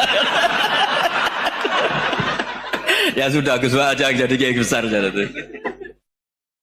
Maksud saya, ya sudahlah kita begini seperti yang saya ajarkan di sini, saya sarankan supaya orang itu tahu. Nah, ini namanya diroyah, apa? Makanya kata Imam Ghazali itu kalau kamu ingin sopan gampang melihat anak kecil, wa aqallu minni dzamban, dia dosanya lebih kecil. Karena masih kecil kan, tentu secara dosa enggak banyak. Kalau melihat orang yang tua, wa aktsaru minni ibadatan, dia tentu ibadahnya lebih banyak karena umurnya lebih banyak. Sehingga terus semua orang lain tuh di depan kita itu hebat. Ya semua orang lain sama misalnya Pak ini rektor, Pak Fathul Wahid rektor, tanggung jawabnya lebih banyak, berarti pahalanya lebih banyak. Tapi sama, ketika melihat Nyon Sewu melihat pegawainya yang secara lahir di bawahnya, ini tanggung jawabnya nggak banyak, pasti salahnya juga enggak. Itu yang diajarkan Rasulullah SAW, sehingga enak lah. Tapi kalau kita melihat orang lain selalu salahnya, itu pecundang. Allah saja tidak seperti itu kan, amal baik ya ada khairan, amal buruk ya ada saron, semuanya dilihat oleh Allah SWT. Saya itu punya teman Gus, agak beling, agak seenaknya. Dulu miskin. Wah itu seenaknya betul. Kayak kenal Tuhan. Tak tanya, kenapa kamu seenaknya? 1 bulan tuh labanya bisa 200 juta sampai 500, sampai 1 miliar. Saya itu Gus, setelah duha itu perkembangannya bagus. Salah duha itu. Saya pernah miskin kan kata apa? Ingkana rizki fisama apa? Wa ingkana qalilan ya kalau fisama fa'anzilhu, terus wa ingkana qalilan fakasirhu, kalau sedikit perbanyak. Ini trennya sudah benar semua. Nah, wa ingkana apa? Ya haraman fatahirhu, kalau haram yang kau sucikan. Makanya saya seenaknya kalau qalilan sudah fakasiru, paling trennya yang enggak benar juga fatahirhu kata Mas. Dia yakin kalau yang enggak benar-benar sudah disucikan Allah, karena yang lain-lain sudah dari miskin sudah kaya, qalilan sudah fakasiru, paling yang haroman juga sudah fatahiru gitu. Tak tanya, lah kamu kok tahu? Polanya sudah ada Gus, karena sang qalilan. Kamu sembrono sama Tuhan kok begitu kan? Tapi apapun itu seneng saya. Seneng saya sering salah teh, makanya saya mohon yang sekarang miskin, sedang miskin itu ya tidak usah nyesal banget-banget. Kalau ingin kaya monggo lah, namanya orang juga ingin. Ya, tapi Anda harus bangga. Sosial antar kalian adalah urusan nyawa dan itu pahalanya luar biasa. Supaya kita, nah yang kaya-kaya juga boleh GR lah, karena pembayar pajak. Dan itu bisa menyelamatkan apa? Indonesia Raya. Begitu seterusnya. Itu yang diajarkan Nabi, antawadhu hatta la yabghiya ahadun ala ahadin. Kamu semua harus tawadhu sehingga antar kalian tidak saling tidak sopan, tidak saling liar, tidak saling mendolimi. Termasuk tadi sikap gak jelas tadi. Orang dolim yang sekarang dolim bisa saja tobat, yang sekarang soleh bisa saja nanti. Semuanya tuh mungkin. Kita diajari ya muqallibal qulub tsabbit qalbi ala dini. Jadi keliru kalau kita dalam banyak hal harus tegas, nggak mesti. Al halalu bayyinun wal haramu bayyinun. Tapi ada wa bainahuma umurun mustabihat. Ada yang wilayahnya itu abu-abu. Misalnya ada perempuan cantik, misalnya contoh paling gampang. Kalau kamu ajari secara serius, kamu bisa aja tergoda jadi fitnah. Tapi kalau orang soleh nggak berani ngajarin, kemudian digunakan orang fasik, malah menjadi orang nakal, kita juga tanggung jawab. Kamu mau tegas gimana? Wilayahnya sama-sama mungkin. Wilayahnya sama-sama mungkin. Yang dekat pejabat mungkin terkontaminasi KKN. Tapi kalau pejabat nggak dekati orang soleh, punya perilaku yang nggak soleh, yang repot juga Indonesia kan? Nah hal-hal seperti itu kita tidak perlu ngambil sikap. Maksudnya nggak usah ngambil sikap. Ya kita buktikan kalau milih satu madhab, kita buktikan semuanya lebih baik, semuanya lebih bermanfaat, semuanya lebih berperadaban. Karena nggak bisa dihindari wabena humain. Termasuk nyuwun sewu, saya mohon maaf sama mulai Pak Harso, Pak Lutfi sampai Pak Fathul Wahid. Saya ini termasuk kiai yang nggak suka dekat sama orang-orang top. Bukan karena hasud. Memang konstitusi kiai harus gitu, la tamuddanna ainaika. Kenal orang lebih tinggi itu kan resiko. Misalnya saya kiai desa, mungkin punya keri tua sudah seneng, punya kijang tua sudah seneng. Gara-gara kenal Pak Wahid naik Camry, waduh kok saya kalah itu. Kenal orang itu kan resiko. Mungkin dosen-dosen sini kalau kenal saya di Rembang juga resiko. Di sini gak ada cium tangan, biasa di sana, wah gak enak jadi dosen. Jadi memang harus dibatasin. Sekiranya mungkin orang terus, karena latamud dan nanawa, ainaika ilham. Kamu jangan sering melihat orang lain yang mungkin secara lahir dapat nikmat yang lebih tinggi timbang Anda. Kalau kamu gak bisa ngelola hati Anda bisa hasut, Anda bisa dengki. Paling tidak Anda bisa ada syukur. Saya itu sering didolani pejabat. Juga sering melihat pejabat di TV-TV. Naik mobil aja ada yang naikkan. Bahkan kalau wudhu itu anduk aja ada yang bawa. Itu kalau yang nggak kuat, weh naik jadi pejabat. Ya makanya terus konstitusi kiai itu mengatur, sudahlah mata kamu itu kamu batasin. Jangan melihat sesuatu yang potensi ya, potensi menjadikan Anda tidak nopo syukur. Gara-gara Nabi Dawud itu terlalu nopo lugu. Kan masyhur itu ada seorang perempuan cewek diperkosa 3 tokoh. Kila 4, pokoknya 3 aja diperkosa 3 nopo tokoh. Bareng cawe wedok niku hamil, jadi gunjingan.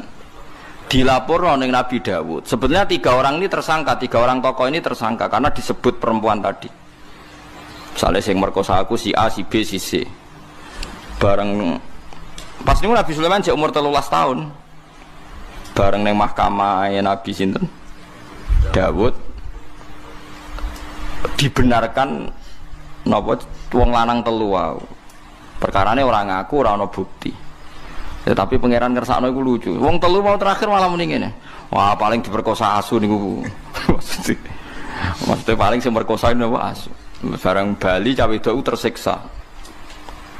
Tersiksa terus napa jenenge Nabi Sulaiman ngendikan ngene. Andekan hakimnya saya, pasti keputusannya tidak seperti ini. Nabi Dawud dengar itu terus ya sudah kamu saja yang memutuskan. Akhirnya walhasil wong 3 wau napa wong 3 napa wong 4 niku ditahan diceluk oleh Nabi Sulaiman. Jaremu semerkosa asu. Iya, ngucan Sulaiman umur 13 tahun. Rupane biasune kuwaget ono rupa. Abang gitu. Wes dipisahno neh. Dadi gak bareng ditanya. Ya model polisi kan. Mestinya polisi sing model Sulaiman wong di. Diceluk neh sing sitok. Jare muni asune apa? Putih ya. Terakhir muni asune apa? Ireng. Bareng dikonfrontasi kan gak janjian dikonfrontasi, jawab sitok muni putih, sitok muni ireng. Sitok muni apa? Jare roh kabeh wong 3 roh bareng, jare serentak roh bareng dadi seksi aja iku diperkosa asu. Jare roh serentak bareng diperkosa asu kok wong 3 muni asune, sitok muni abang, sitok muni putih, sitok muni napa? Ireng. Akhirnya ketok goroe terus dihukum. Lah gara-gara kecerdasan sinten Nabi Sulaiman wa lewat rekayasa iki darane napa fahamnaha Sulaiman. Terus diuji lagi. Ana wong dhe anak kakak beradik dhe anak loro, padha-padha dhe anak bayi. Jenenge cacilik raine kan tesih mirip-mirip. Walhasil ning tengah hutan dipangan serigala 1. Terus sing Mbak Yune iku Mbak Yune sajane anak sing dipangan wae adike. Tapi walhasil adike ku ngotot pokoke iku anakku sing slamet tuh, sing dipangan iku anake jenengan. Wes lapor Nabi Dawud itu modele lugu. Ngreseng aku ya sanaem. Barang Nabi Sulaiman ya gremeng senengane. Mulane gremeng ya oleh. Keputusan kok ngono. Cara aku hakime ndak seperti itu. Nabi Dawud tapi demokratis. Ya tidak apa-apa, kamu saja yang memutuskan. Masyhur terus Nabi Sulaiman ngutus saiki mboke loro anake sitok dibagi ae diketok. Kono ngetok mbek Nabi Sulaiman, ya dramatis ana pengawal kon njupuk pisau ketok dibagi loro. Ternyata sing adike mau gak nangis blas, sing Mbak Yunen nangis, nangis tenan. Huwalah, ya wis pancen iku anak adik kula ampun ketok pancen kula salah. Bareng delok adike gak nangis terus dikekno Mbak Yune. Ora ono mbok anake diketok gak nangis. Nek ora mbok elek. Akhirnya dikekno Mbak Yune mergo sing nangis. Mergo seorang ibu pasti gak ridho anake diketok. Adike tenang ya pas anake diketok. Paling pikiran orang anakku wae ketok Allah. Paham sih kalau maksud. Artinya Sulaiman duwe akal, atau direkayasa cara bahasa saniki supaya ketok asline di sing seorang ibu, di sing enggak seorang ibu. Itu disebut nama fahamnaha Sulaiman. Jadi Sulaiman itu yang cerdas tenan. Lah itu terus kecerdasane iku kegawa nganti tuwa, tapi terus tuwa-tuwa nganti urusan wong wedok barang masyhur. Jadi Ratu Bilqis itu terkenal ayu banget. Tapi jin-jin itu mantel. Sulaiman wis bojone akeh. Ana wong ayu penguasa Yaman. Bilqis niku. Kabeh dirabi pisan, cek ora ngajari Sulaiman, kabeh wong apa dirabi. Akhirnya Bilqis iku jin iku ngekeki hembusan fitnah nak Bilqis iku wayu tapi sikile kaya napa jaran. Kaya jaran iku maksude ana napa? Ana ulune. Elek pokoke ana ulune. Wayu tapi sikile ana ulune. Sulaiman ra kurang akal. Ya Bilqis itu yang aman, Sulaiman gitu yang Timur Tengah, ora Sulaiman terus Bilqis boko. Wantem kromo ae dari Ratu Bilqis iku boko dipindah teng Borobudur. Ke Sulaiman ku Solomon, Sulaiman ku Sulaiman. Terus Bilqis iku boko, terus Wonosobo iku Sabak. Wah matene wong. Kalau kadang ditakoki tiyang, buku ngoten niku sepundi Gus? Yo hukume wong nganggur. Ya kok payu. Ya wis kepen rezekine wong sing ayu. Penak Sulaiman niku. Sulaiman, Wonosobo iku Sabak.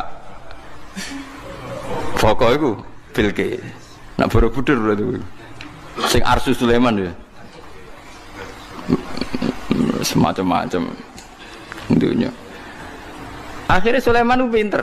Waduh ayune ngono sampai dirabis ditaklukno kok. Napa? Kok sikile napa? Sulaiman terus murah Nabi yo beling, tapi Nabi derene beling kan ra oleh. Wah akhirnya dekne gawe istana sangka min Zabarjat. Innaha sarhum mumarradum min qawari. Kokoco. Kocone ngisore banyu. Dekne lungguh ning istana, terus Bilqis diceluk. Tapi aja tiru. Orang diceluk spontan Bilqis mergo ngerti koyok-koyok banyu. Terus sikile dicincing. Ngerti jebule wahyu, resik gak ana napa rambute. Wah, parah. Walane wong aja khusuk temen. Ya sing ngono critane Nabi ana ngono bareng guys. Ya aja mbok tiru tapi kaya aja gedeng wong sing lagi cek ngono. Ya ora kena dijelasno wis pokoke ngono. Wah akhirnya Sulaiman mangkel lho jebule ayo ya mau perkara jin iku mangkel kabeh wong kabeh apa dirabi.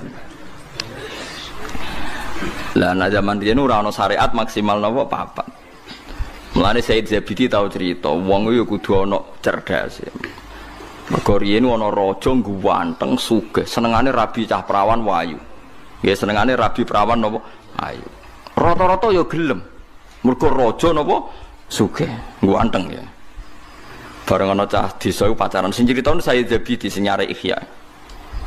Ana cah wayu kampunge ndekne seneng jebule dibidik. Raja waduh kurang ajar saingan nak kalah.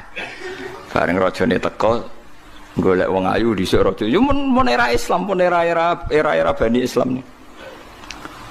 Takoki pemuda. Cara kowe piye cah wedok iku? Maksudnya takok kelakuane piye, tau digendak wong ta ora ngene-ngene raja iku ben perawan yo steril yo ora tau digendak wong, gak kurang ajar. Jawabe canom iku ya ora apa-apa jenengan rabi. Tapi wa inni qad ra'aitu annahu qad qabbalaha rajulun. Tapi aku bersaksi tenan cah iku tau diambung wong lanang. Raja dhisik kan rajane wong saleh, cuma seneng rabi. Ya ana sing dinggo maksudnya. Kowe kan saleh ra ono sing dinggo, niku saleh ono sing dinggo. Gak sida dirabi. Suatu saat dirabi canom iku. Warani barang wong kok ora duwe ghira, maksudnya wong kok ora duwe harga diri. Wong tau dirambung wong lanang kok gelem apa? Dirabi. Wong lanang bapake piyambak. Innahu abah. Sing muni wong lanang liya sapa? Pokoke tau diambung wong lanang. Jare raja iku kerang ajil.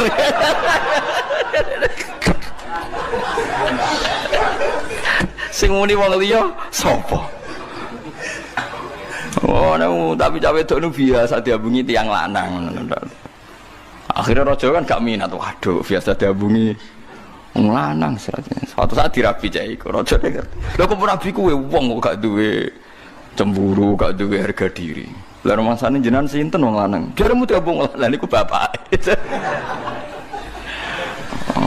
Ane ana wong saleh rondok duwe akal ngono ya oleh yo.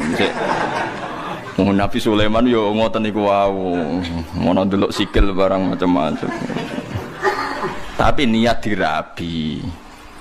Nggih, mulane cara fikih niku termasuk ditoleransi ku nontone wong wedok niat dirabi.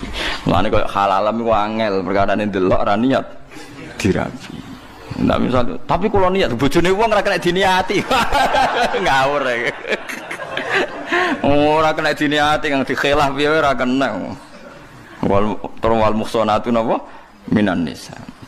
Tapi nak akal kunane kuno niku wonten. Jadi kula gadah sejarah kata mulane masalah wedok njen misteri Tuhan. Nabi Ibrahim bae khusyuke ngono Khalilur Rahman. Nah urusan wong wedok cerdas ra karuan. Siti Hajar niku rak candaleme Sarah, wong hadiah kangge sinten? Sarah. Suwe-suwe Nabi Ibrahim seneng. Seneng Sarah wis legowo, wis gak apa-apa mbok rabi, tak kekno kowe. Mergo pas niku Sarah dereng gadah napa anak. Suwe-suwe Ibrahim ora sekedar ngerabi, seneng banget mbek Hajar ngalahno mbek sinten? Suwe-suwe Sarah cemburu. Saking cemburune aku sumpah mbek pangeran. Kowe oleh seneng Sarah, tapi syaratnya Sarah lukai. Ya mungkin pikirannya Sarah dilukai ku mbok pipine digaret, mbok piye pokoke kon kowe. Dilukai apa? Pokoknya sementing luka, nganti berdarah. Wah, Nabi Ibrahim pinter. Dilukai ku kupinge. Terus dadi anting-anting pertama Ibrahim. Bareng dilukai kupinge digoni anting tambah ayu, tapi Sarah wis ra iso berkuting, perjanjiane pokoknya dilukai. Seneng pas dilukai dicoblos. Seneng Sarah pertama. Amalan jari Said Zabidi ketika Imam Ghazali darani anting-anting iku hukume bid'ah. Cara Said Zabidi ora apa-apa. Piye-piye anting-anting pertama sing gawe iku Nabi sinten? Ibrahim. Dadi wong lanang lu gula, anak urusan wong wedok iku ya do pinter-pinter maksudnya. Padahal iku Nabi sinten? Ibrahim. Lah kowe termasuk wis ra pinter, cara kula wong saiki wis termasuk wong ra pinter. Ngger wis saleh, khusyuk ya wis entek ceritane pun. Jadi kayak kudu roh cerita ngoten-ngoten niku. Ya mau gue iling-ilingan kang nak mulane ora oleh khusyuk nemen-nemen kaya wong khawarit. Wong khawarit ku ilang akale, kula nak darani ilang akale. Misale wong khawarit ora wong khusyuk rabi papat, pikirane wong lanang kok hipersek. Berarti kaya wong barat nuduh Nabi Muhammad hipersek. Padahal umpama nganggo pikiran nubuwah sederhana. Kowe nak di bojo sitok nglahirno wong papat, berarti nak papat nglahirno wong pira? Papat ping papat pira? 16. Lah nek saiki misale kon ngekeng-ngekeng umat Islam sing urun 4 mbek urun 16 akeh endi? 16. Asal dadi wong saleh kabeh lho syaratnya. Artinya sebetulnya kita sederhana. Kenapa Nabi bojone akeh? Karena tambah banyak berarti memperbanyak umat Islam. Lho soal kowe ra wani nglakoni alasane iku mau nglahirno sitok wae 4 nakal kabeh. Lah nek 16 tambah kala iku sing masalah kowe ra sunat iku perkarane anak 4 wae beling kabeh. Lah kok anak 16 Tapi kan kita itu aja sampai terus pikiran itu urusan hiperseke, urusan kita di pikiran nubuah. Nak wong wedok itu alat reproduksi, nak produksi wong soleh, gitu berarti baik. Lah kalau baik tambah banyak, tambah baik. Yaiku sing dilakoni para nabi, nabi kabeh garwane akeh. Lho soal aku sampean ora nglakoni dengan beberapa hal, iku ora penting kuwi ora janggal mbek nabi. Lho kula sebagai ulama kepentingan saya hanya satu, aja sampai kowe iku janggal ambek nabi ku tok pun. Mulane kula ngaji teng putih-putih kula terang, lho soal kira nglakoni ora masalah. Mergo 1 tambah 1 tambah 1. Tetap 1 maksudnya. Kewayo sing pertama yo megat. Kan berarti 1 tambah 1 tetap 1. Tapi ben gak janggal mbek pikirane nabi. Kula nate ditanya seorang dosen, saya itu janggal kenapa nabi kalau perang itu rampasan orang kafir diambil dan perempuannya dijadikan amat. Memang dalam perang dulu kan perempuan dijadikan apa? Nggih kula jawab seperti itu. Kalau senjatanya orang kafir dikembalikan, berarti senjata itu menjadi kekuatan orang kafir. Kalau perempuan ini dikembalikan, berarti Islam membolehkan populasi orang kafir karena perempuan adalah alat reproduksi. Tapi kalau terus perempuan tadi disita jadi amat di koloni Mustafa kan ngelahirno no? Muslim. Tapi kalau dikembalikan produksi wong kafir. Paling tidak kita paham itu. Loh soal yang era modern kita janggal bawaan kita sebagai orang modern. Tapi kita sebagai ulama harus menjelaskan itu. Duduk perkaranya seperti ini. Paham ya? Paham sih kalau maksudnya. Ngono kok ora ora. Mulane pentingnya ulama di sini. Mulane disebut al ulama warasatul anbiya. Dia yang tahu. Zaman akhir saya ulama itu kalah mbek wong sing terkenal wali mbek ulama itu waline dicucup ulama ora. Mulane Imam Syafi'i duka, nak ulama ra wali berarti ning donya gak ono napa wali. Kudune mestine tiap ulama iku wali normale. Nak wali ra mesti ulama normale tapi kadang-kadang ulama seneng duwe, seneng dihormati wong lha iku semare terus degradasi terus ora ono daftare terus. Wong seneng duwe, seneng dipangkat, seneng dihormati wong wis alamat yang pun alamat jatuh terus indah wong. Jadi paham ya, terus logikanya seperti itu. Kenapa dulu kalau perempuan perang kalah niku disita? Ya contoh paling gampang niku sinten niku sing disita Nabi saking tiyang Yahudi Sofia. Sofia niku anake raja Yahudi, ra trimo raja biasa raja napa Yahudi. Bapake iku ketuane tiyang napa Yahudi jenenge Khuyai, Sofia binti Khuyai bin Akhtab. Niku dhe paman.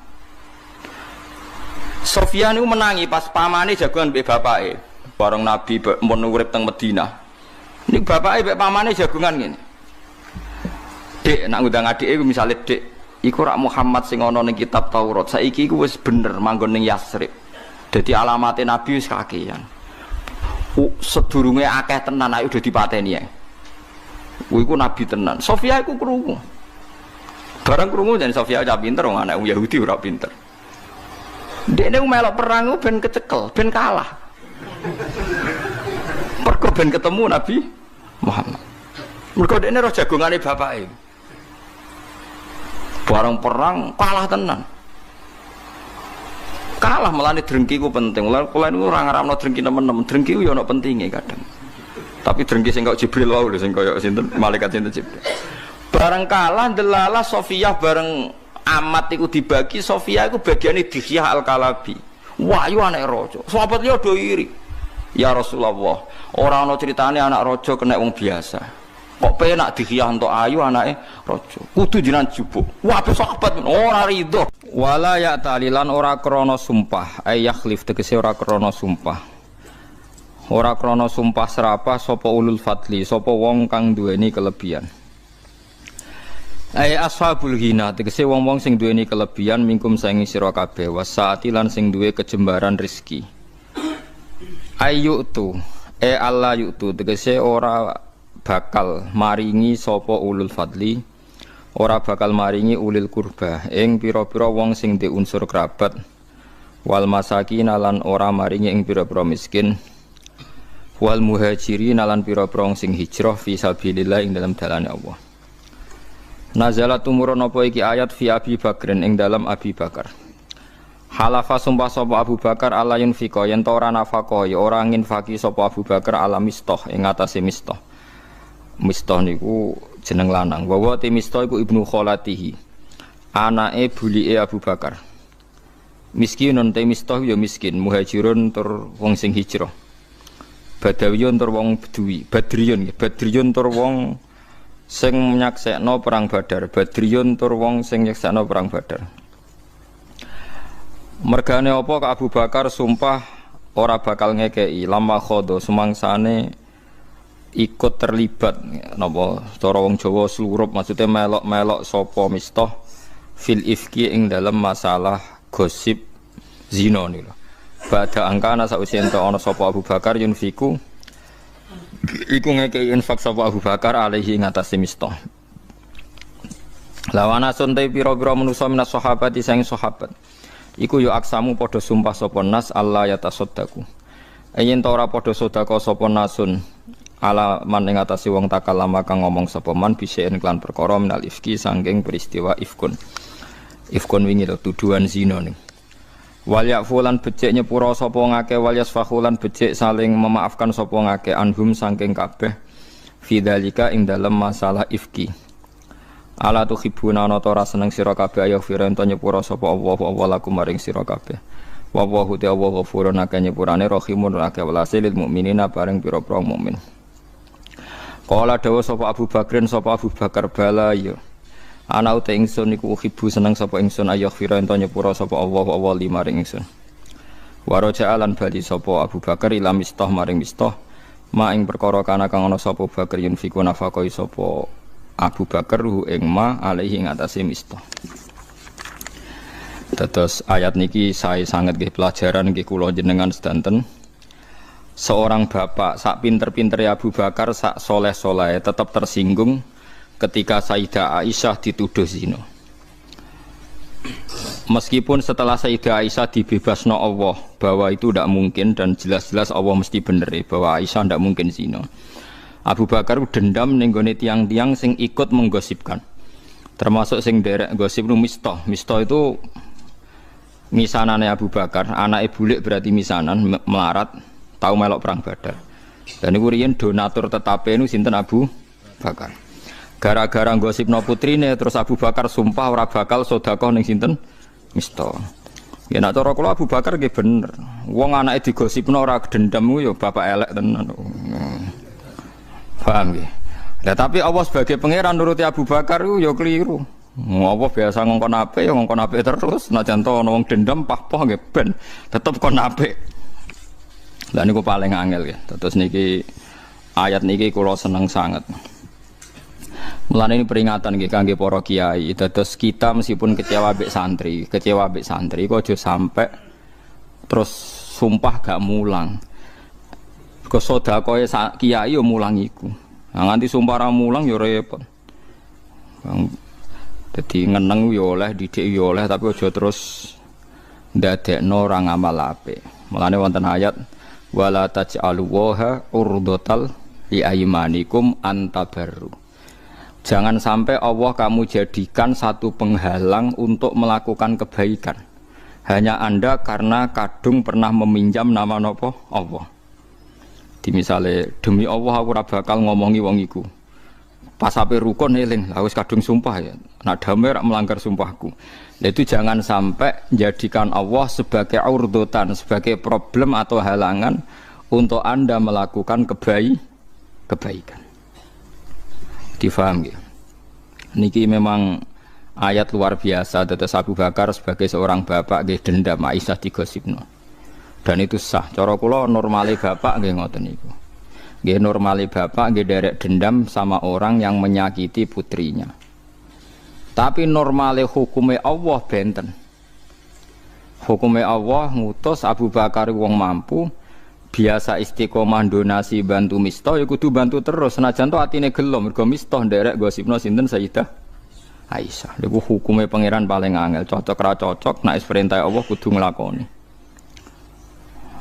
Lah nek gelo mbok turuti ra ono wong apik ning donya. Kowe yo biasa to gelo mbek kanca, mbek dulur, mbek bojo. Terus kowe ape ra bojo-bojonan mergo gelo. Loro kan guyu ora siap Den. Masuk dekne cah elek lah ra siap, ra payu rabi ku ra siap. Gelo mek kanca terus ra kanca-kanconan. Sekape kancanan mbek opo? Ora iso.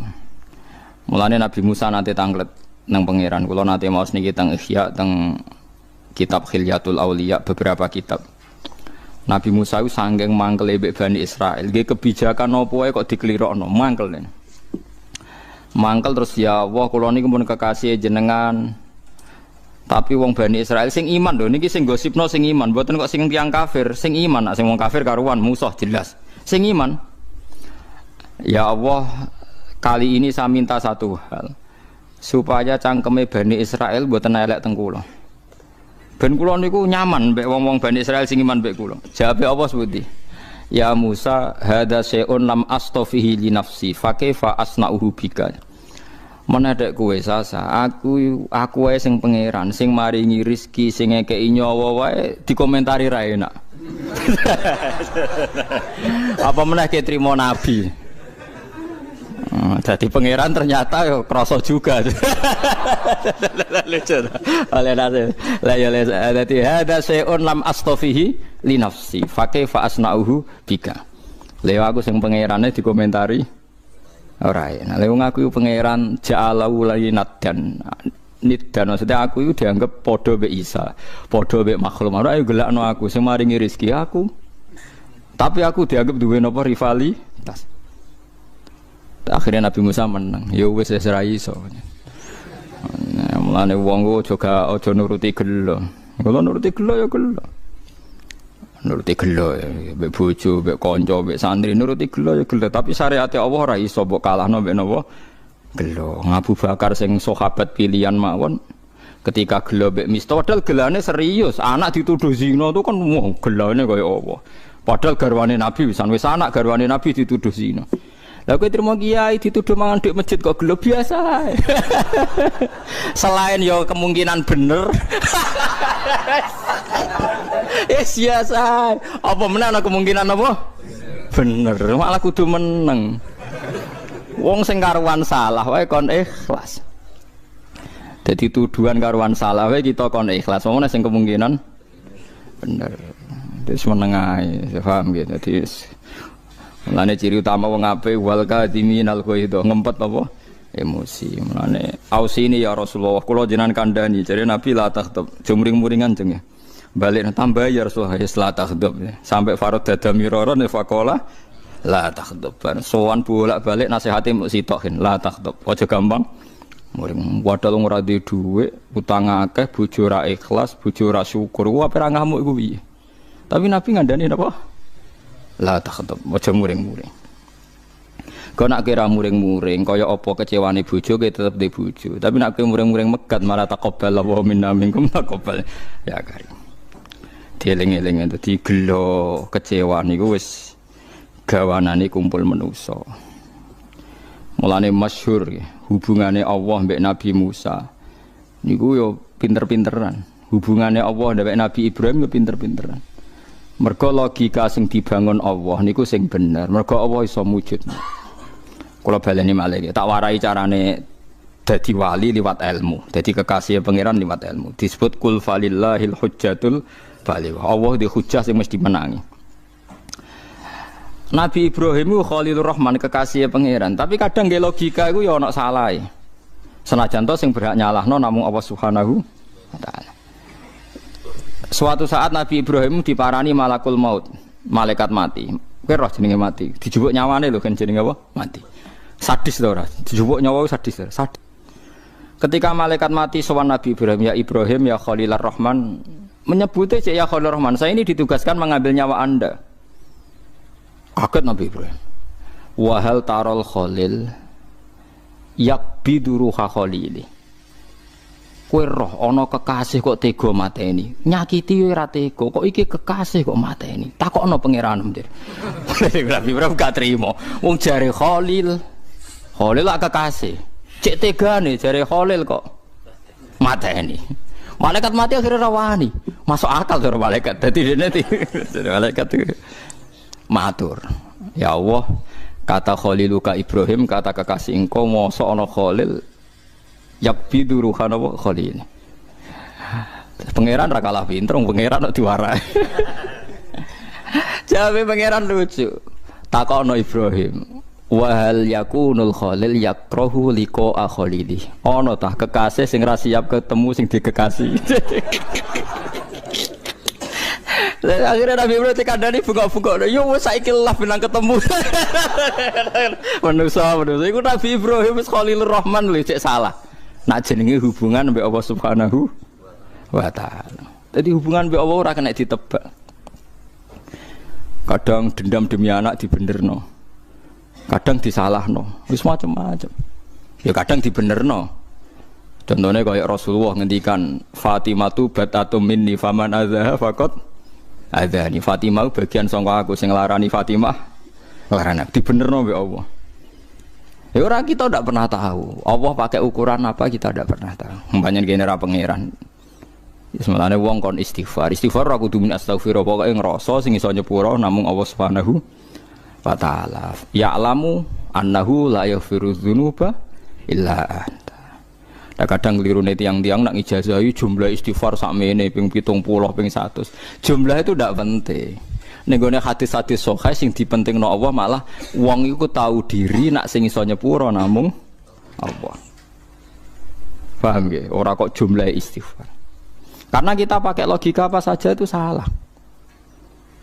Nggih wae Nabi Musa wae salah.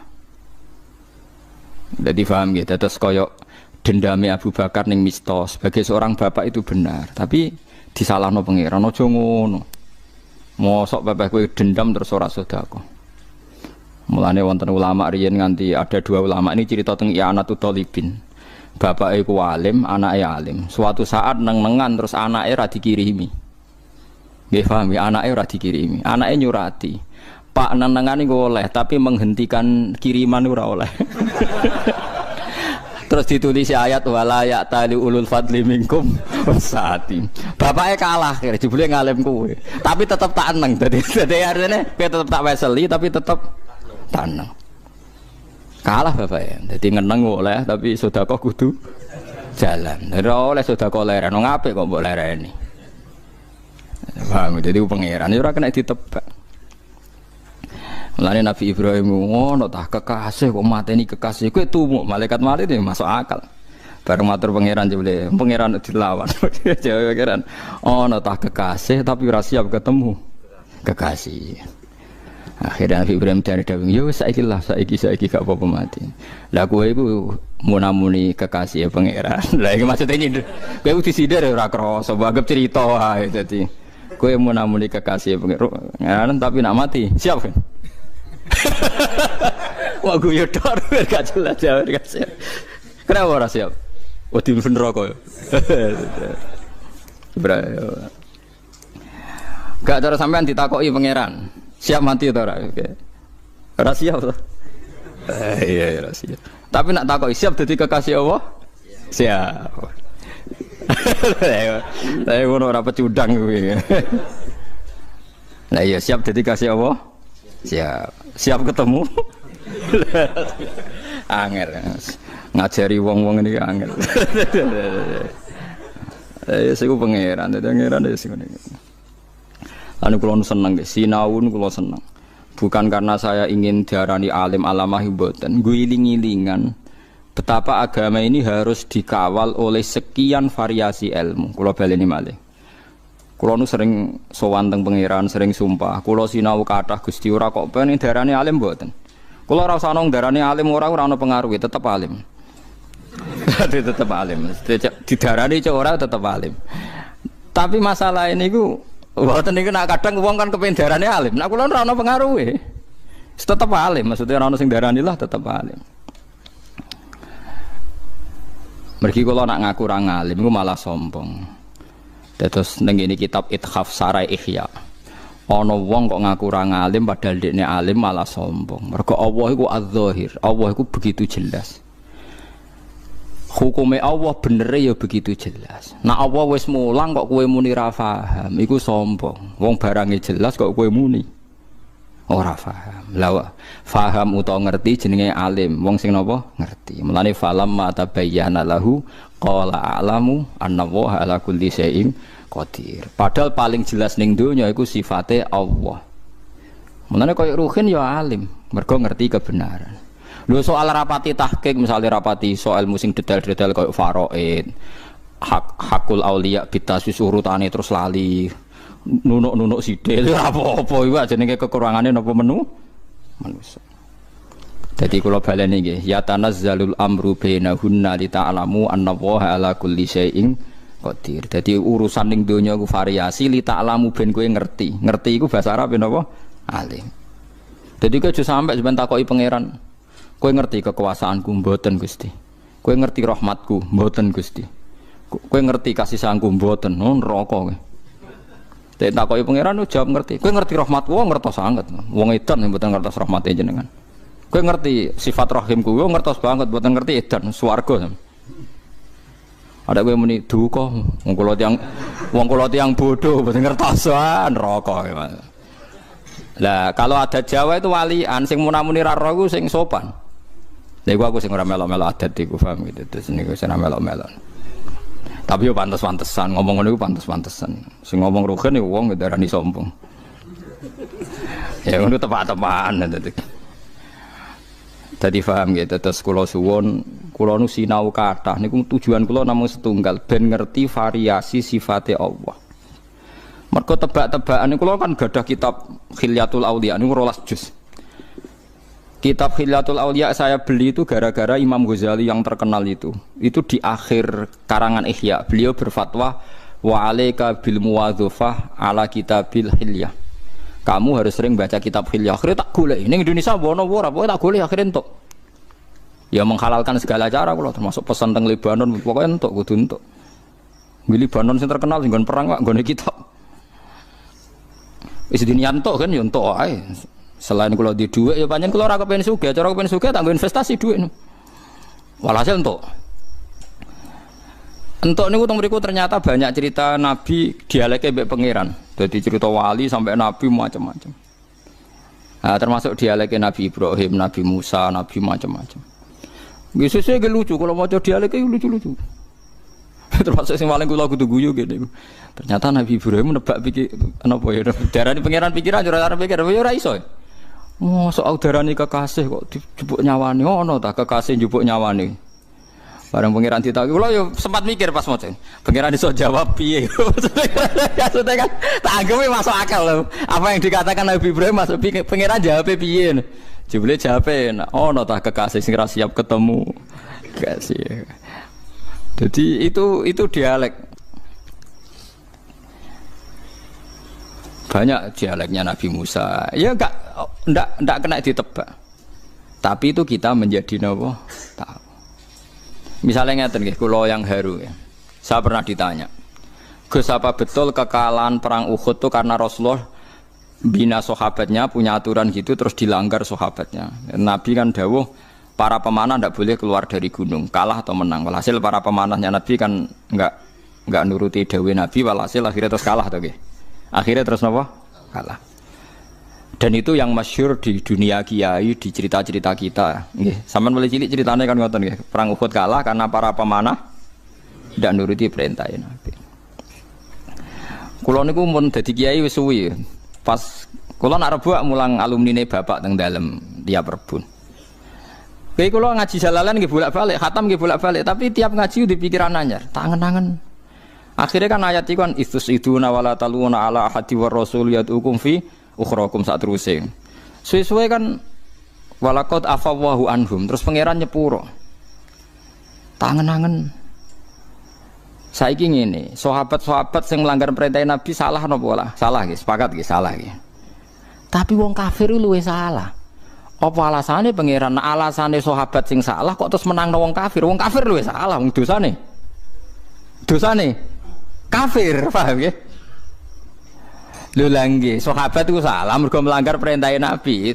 Kok terus wong kafir dimenang wong kafir luwih salah wong dosane? Kafir. Paham sih kalau maksud? Mulane tenan nak teori kula niku bener, ternyata Allah sangat mencintai orang mukmin yang sekalipun salah. Iki peringatan kanggo LSM sing ruweh pro LSM. Misale wong Islam salah, perkarane nata ekonomi salah, atau korupsi salah. Terus ada dunia kafir, negaranya bersih, tidak ada korupsi, padahal negaranya kafir. Kowe aja geman wong mukmin ngomong ngono iku. Kahanane kafir ku wis luwih salah tinimbang korupsi. Paham ya? Kalau baleni mal, jangan sampai misalnya Anda mangkal sama Arab Saudi atau Iran atau Indonesia, banyak muslim, banyak kiai, banyak haji tapi korupsi. Swiss gak ada Islam tapi bersih. Kahanane kafir iku wis salah. Akhirnya tenan. Ayat itu ditutup wa dzu fadlin alal mukminin. Tetap fadhole Allah dikekno wong mukmin. Alhamdulillah sudah ngaji bareng bersama Cahaya Ngaji. Semoga bermanfaat untuk kita semuanya. Sekian, Assalamualaikum warahmatullahi wabarakatuh.